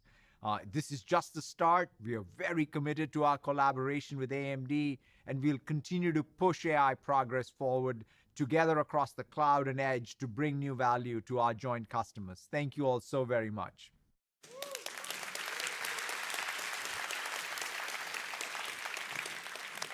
Thank you so much, Satya. We're so proud of our work with Microsoft. And as you heard from Satya, MI300 delivers the best price performance today for GPT-4 workloads and is being deployed broadly across Microsoft's AI compute infrastructure. Now, let me show you one more example of MI300 being used to power OpenAI's Wanderlust travel assistant built on GPT-4. So again, let's start by letting the tool know that we're interested in Taiwan and that we're going to be attending Computex. And you might ask something about, who's the opening keynote?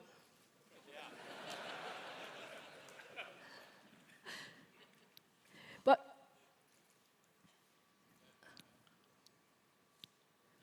got it right.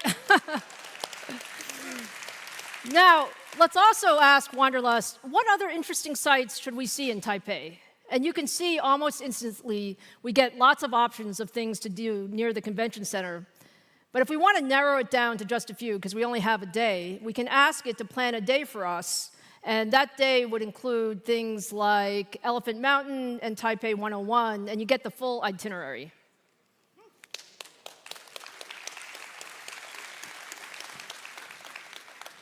I think it just gives you an example of the power of AI. I mean, Wanderlust on MI300 looks wonderful, but it really shows the power of these assistive agents and how easily it is for developers to seamlessly integrate Gen AI models into their applications so that we can make AI extremely helpful for all of us. Now, the customer response to MI300 has been overwhelmingly positive, and it's just so clear that the demand for AI is just accelerating so much going forward. We're really just at the beginning of a decade-long megacycle for AI. And to address this incredible demand, I have a very exciting roadmap to show you. We launched MI300X last year with leadership inference performance, memory size, and compute capabilities. And we have now expanded our roadmap so it's on an annual cadence. That means a new product family every year. Later this year, we plan to launch MI325X with faster and more memory, followed by our MI350 series in 2025 that will use our new CDNA 4 architecture. And both the MI325 and 350 series will leverage the same industry standard universal baseboard OCP server design used by MI300. And what that means is that our customers can very quickly adopt this new technology. And then in 2026, we'll deliver another brand new architecture with CDNA Next in the MI400 series. So let me show you a little bit, starting with MI325. MI325 extends our leadership in generative AI with up to 288 gigabytes of ultra-fast HBM3E memory with 6 terabytes per second of memory bandwidth. And it uses the same infrastructure as MI300, which makes it easy for customers to transition. Now let me show you some competitive data. Compared to the competition, MI325 offers twice the memory, 1.3 times faster memory bandwidth, and 1.3 times more peak compute performance. And based on this larger memory capacity, you heard what Christian said about the importance of memory. A single server with 8 MI325 accelerators can run advanced models up to 1 trillion parameters. That's double the size supported by an H200 server.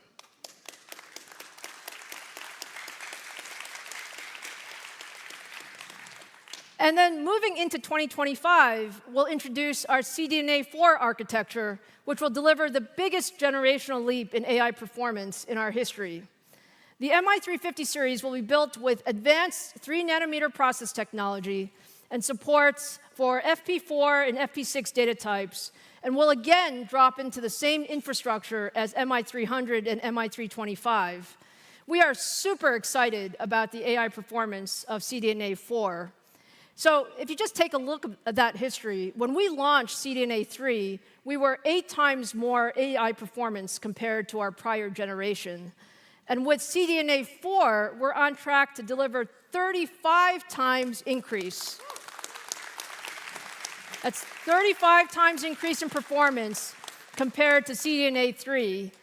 And when you compare MI350 series to B200, Instinct supports up to 1.5 times more memory and delivers 1.2 times more performance overall. Thank you. We are very excited about our multi-year Instinct and ROCm roadmaps, and I can't wait to bring all of this new performance to our AI customers. Now, I have one more topic I'd like to talk about today, and it's really, in addition to our focus on Instinct, we've also made significant progress driving the development of high-performance AI networking infrastructure systems. AI network fabrics need to support fast switching rates with very low latency, and they must scale to connect thousands of accelerator nodes. At AMD, we believe that the future of AI networking must be open. Open to allow everyone in the industry to innovate and drive the best solutions together. So for both inferencing and training, it's actually critical to scale up the performance of hundreds of accelerators, connecting the GPUs in a rack or pod with an incredibly fast, highly resilient interconnect, so they can work as a single compute node to run the largest models with the fastest responses.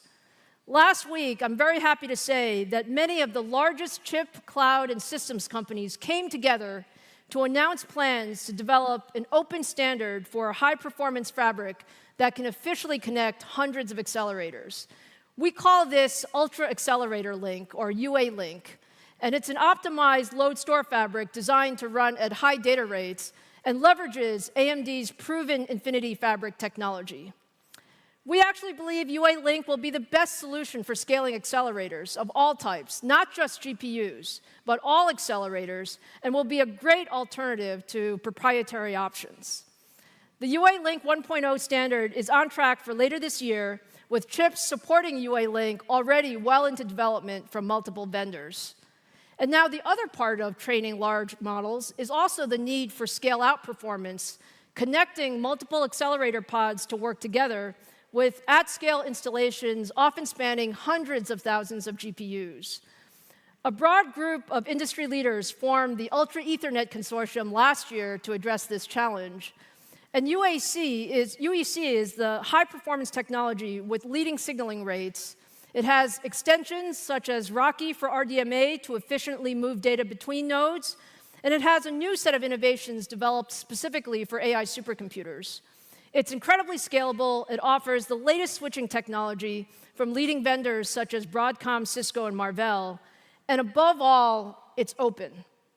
Open means that as an industry, we can innovate on top of UEC and solve the needed problems. And the industry can work together to build out the best possible high-performance interconnect for AI and HPC.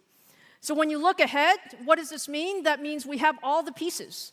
We have UA Link and Ultra Ethernet, and now we have the complete networking solution for highly performant, highly interoperable, and highly resilient AI data centers that can run the most advanced frontier models.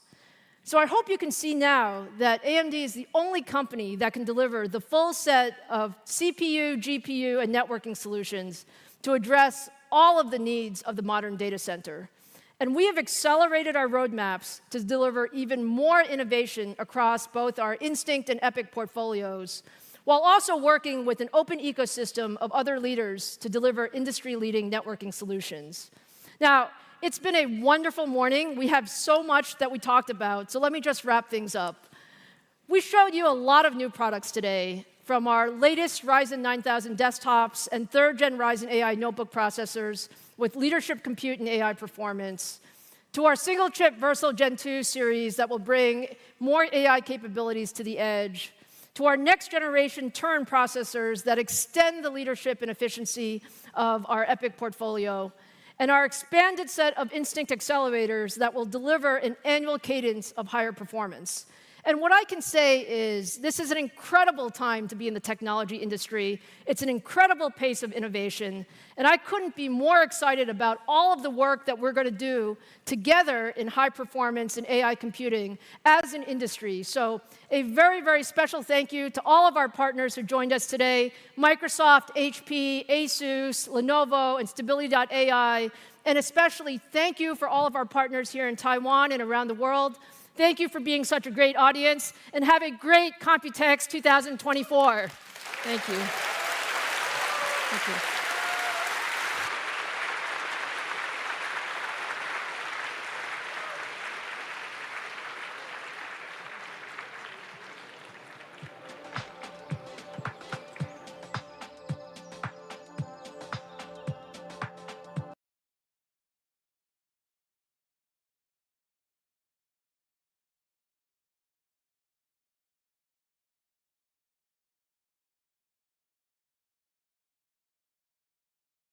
Lisa failed us. Where's my GPUs? November. I wonder why they do that. Why wouldn't they just do it today? They never launch the X3Ds at the same time. They always launch the X versions first, and then the X3Ds will be a little bit later. Well, here's the thing. Like, I personally kind of do want to get a 99 or a 9950X, and then potentially maybe upgrade to an X3D.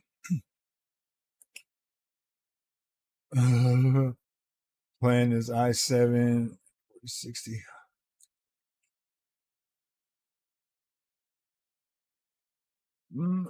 So, okay, I'm going to tell you guys right now why I'm excited about AI. So, I want okay, you know how like when I do like my I want to start doing videos, guys, where like say over here, like right here in this area, there will be a, like like a little frog. Or here, let's do this. Let me just go to Bing. Where the heck is Bing at? Oh yeah.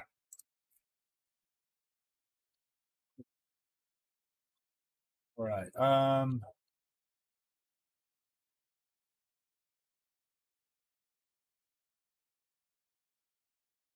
Create an animated toad. Create an animated toad.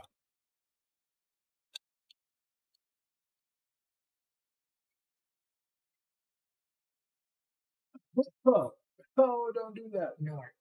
Left mark. Brackets pit mated YTF the. Holiday dis. The of analogy of AO and sign. Made PB AMA corner.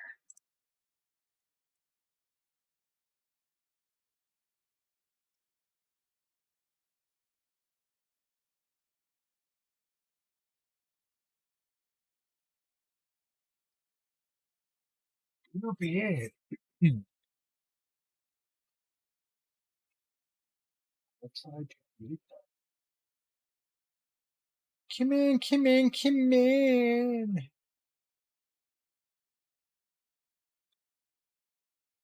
Oh, yeah. All right, here we go. Now they're going to create it. This.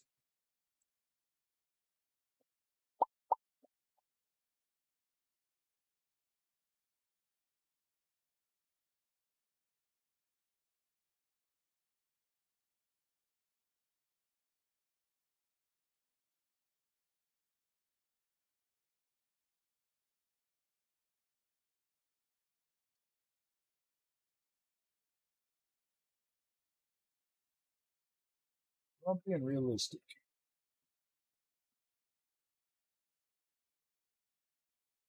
It makes all these like little freaking cartoony looking ones, man. LOL. Oh god. No, no, no, no, no, no. No, no. Yeah. So something like this, look.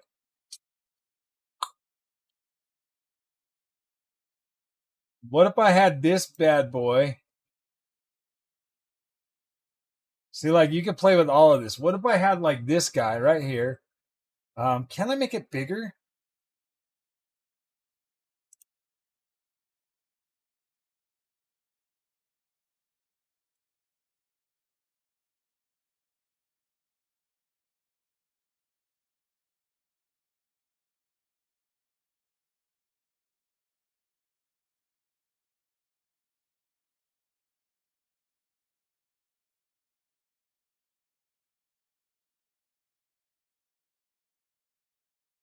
Now maybe I can make it bigger. So, okay. So say that this guy right here, say that I have this right here, like over here, like on the side, guys, like over here on the side of me, like right here. But let me make myself bigger real quick. So say that, imagine like a toad like this, but he's like sitting over here in like a little, like an aquarium, like a tank, you know, like there's an aquarium like right here with this guy right here, and every time I'm like talking, this dude right here just starts going freaking like going insane, you know what I mean, or like just talking back to me. Resize image. Let's go pixels. Or can't I just like make him bigger? Okay. So this guy right here, you see how fast that just created that image for me, guys? Now imagine that, like, say I'm sitting here and I'm reviewing a game. You know how like say like, you know how I do like the Bud Light type stuff or whatever. Like say I'm sitting here, I'm reviewing a game, and it's got like, you know, that stupid woke stuff in it. And then when I'm sitting here and I'm like, oh yeah, don't worry about it, you know, like this, you know, and I'd be like talking nice about it or like talking it up. And then freaking Toxic Toad would be right here talking shit about it. He'd be like, nah, you're going to need a bunch of Bud Light to play this game or something. And he's got like a weird, like maybe even like a Cartman type voice or something. And he just sounds all grumpy and stuff. And he's just like talking crap. Dude, I think that would be so freaking funny.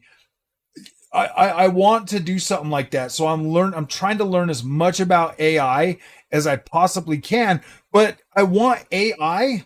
So I want AI to be able to control his movement and be able to control the way he, yeah, exactly. The freaking toad just starts like talking crap, or like say like one of them games come out and it's trash, and like he's just regurgitating literally everything all the like all the other YouTubers and stuff would say. He'd just be like, like the people in the comments section or something. Like I'm reviewing like an AMD GPU, and then this dude right here, Toxic Toad, is like just saying all the shit that the Nvidia bros would be saying, or you know what I mean? And then like he would do it for everything, like if I'm reviewing an Nvidia GPU, then he'd be doing like the AMD bros talking points and shit. I just think it would be so freaking funny, my friends. Like, oh my gosh, you don't even know. I really want to be able to do that. MST. I don't know. Tell me what you guys think. Even this toad right here, like he looks perfect. Like this guy is absolutely freaking perfect, man. Toxic Toad, bro. Toxic Toad, man. We could be sitting here, like I'd be sitting here and like he would be talking back. Like the Nvidia, like once I saw that little thing where they were talking to the waiter or whatever inside the in that like bar in the bar or whatever on the Nvidia demo. Dude, I want that. I want like this dude here to be like talking back to me like why I'm making content, dude. Like him just being there. Cause I mean, like obviously I'd thought about it doing it the hard way, like going in and like I would record like thing, and then I would record everything that he says, but then just use my editing software to edit the voice and all of that stuff, dude. But I want AI to be able to like literally do this in real time while I'm doing it. Yeah, like the frog puppet, man, that I used to have. I have that puppet still. I just don't know where it is.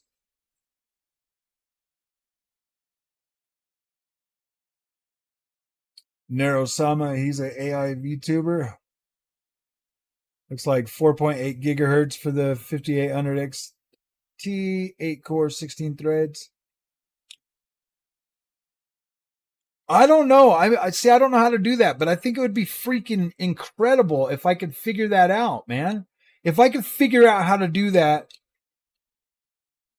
like, yeah, dude, don't you guys think that'd be so cool? Yeah, I know it's going to take a lot of work, but man, it would make this content so freaking cool, man. I don't know. I want to do that. Like I've been stressing myself out for the longest time trying to figure out how to do that.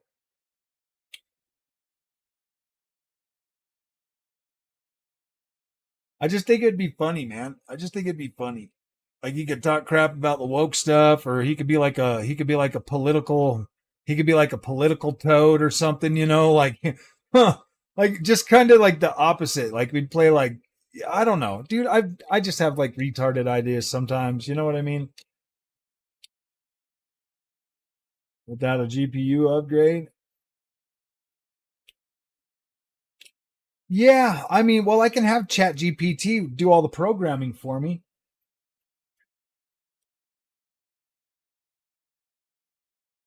I use Chat GPT to like learn about stuff too. I've been learning from Chat GPT. You could literally have AI teach school, and then you wouldn't have to worry about like all the stupid teachers, needing freaking all that time off, dude. You just sit your kids in front of an AI.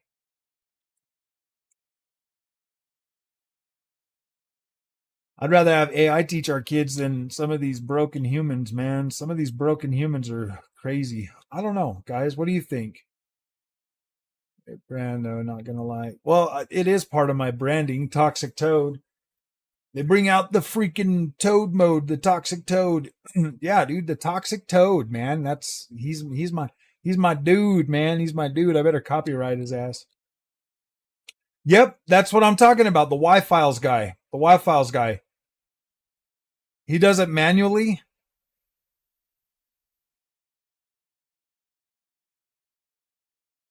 See, that's what I was thinking. I was going to do it manually. You guys watch the Y files because that's literally where I got the idea. Like, I mean, I'd always had like the little idea of like the toad from a while, but I want to be able to do that.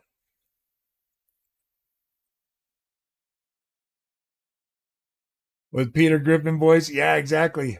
You know what really grinds my gears? Why? Why do all of them have to have freaking pronouns and stuff, you know?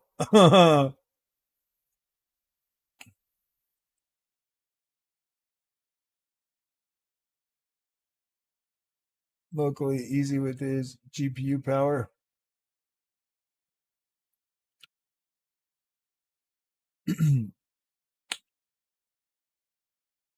I'm not even joking, guys. That's pretty much one of the reasons why I bought the Nvidia GPU again.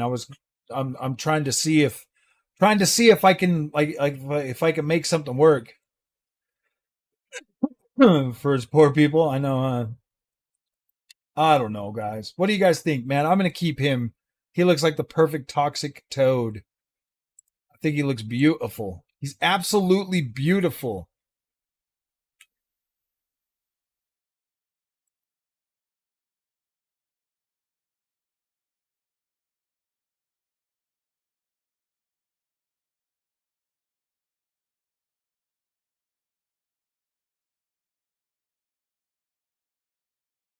I'll have to turn my wife's printer on later, but I've got him saved.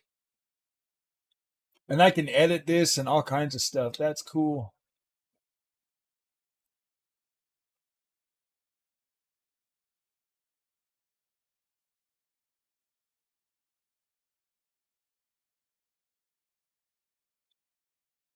Gotta shave him as my toxic toad, my toxic toad, my toxic toad. See, dude, I love ChatGPT, man. I've been using this a lot lately too.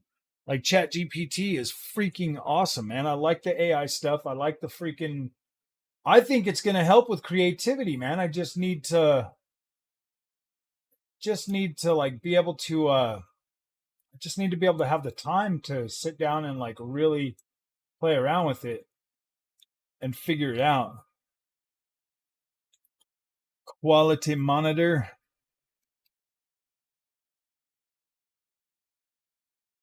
Small segments in between your regular videos. And maybe even someday slowly transition into it. Yeah. I think maybe I'll just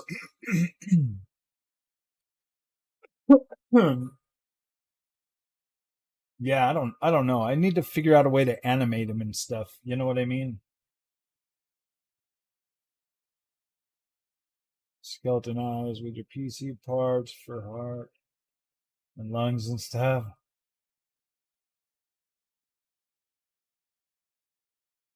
Be green. The 78 and it will still beat the new 9950X, but it may lose in a couple of games to the 9950X.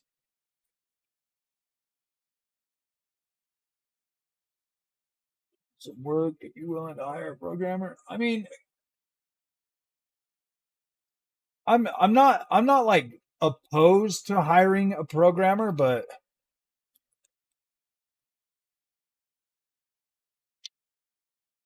I mean, I get so many people that hit me up all the time, but I know with AI out there, there's a lot of people that are probably using that as like a side hustle or a way to hustle people. So finding somebody, I would want to find them locally just so that I know that they can actually do what I want them to be able to do. Or like write me a program or something like that.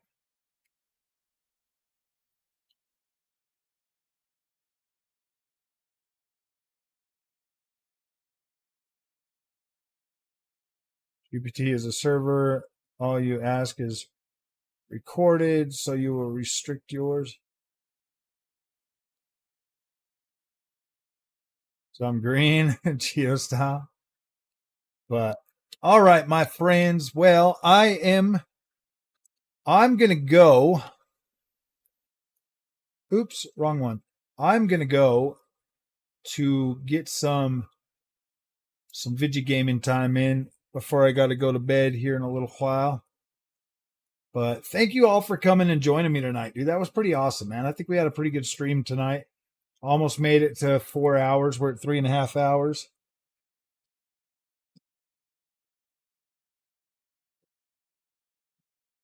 And I still got to like take a shower and everything tonight. So, all right, my friends, thanks for coming.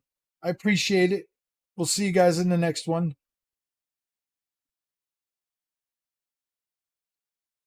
Hopefully you guys had a good stream tonight.